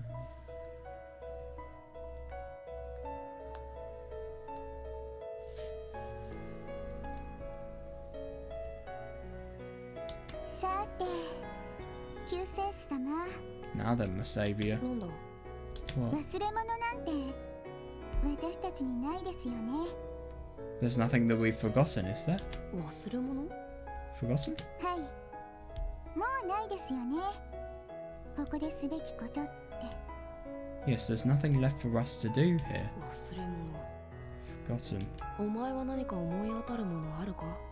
Does anything come to mind for you? いいえ、ずっとこの空見ながら考えてたんですよ。忘れ物なかったかなって。 No, I looked at the sky and thought about it for so long, but I haven't forgotten anything. And? 忘れたんなら忘れ物じゃないなって思いました。 I just thought, if I've forgotten it, maybe it wasn't that important after all. それはいらないもんなんだって。 Shit, I wonder what this is. I guess I didn't need it. いらないものか。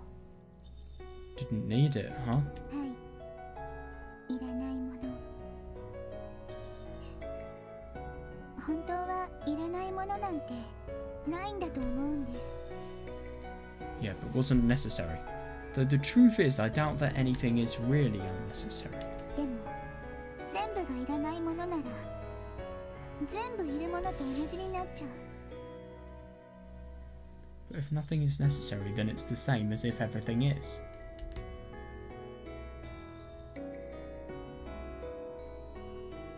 Yeah, fair.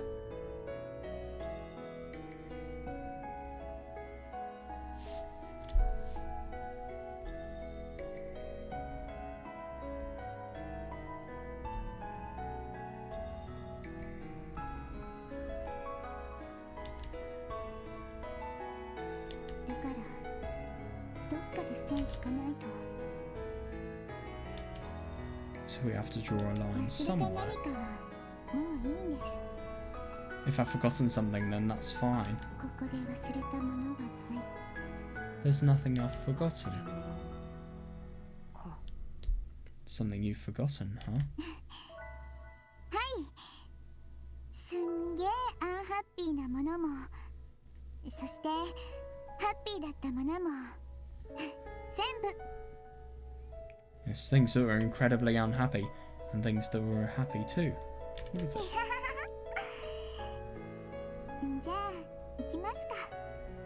Well, let's go. ああ、そうだな。 God, yeah, what's going to happen now?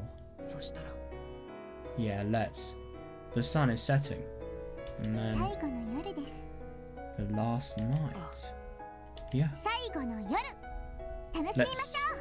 let's enjoy it. いや、今日のはもっと厳かにやろうよ。 Now, today should be more solemn. 嫌です。また楽しく最後の夜を過ごしましょう。一緒に最後の夜過ごしてください。 No way. I want to have fun on the last night. Please spend the last night together with me. Interesting how suddenly serious she's became. あのさ、君が。聖水。 Oh god.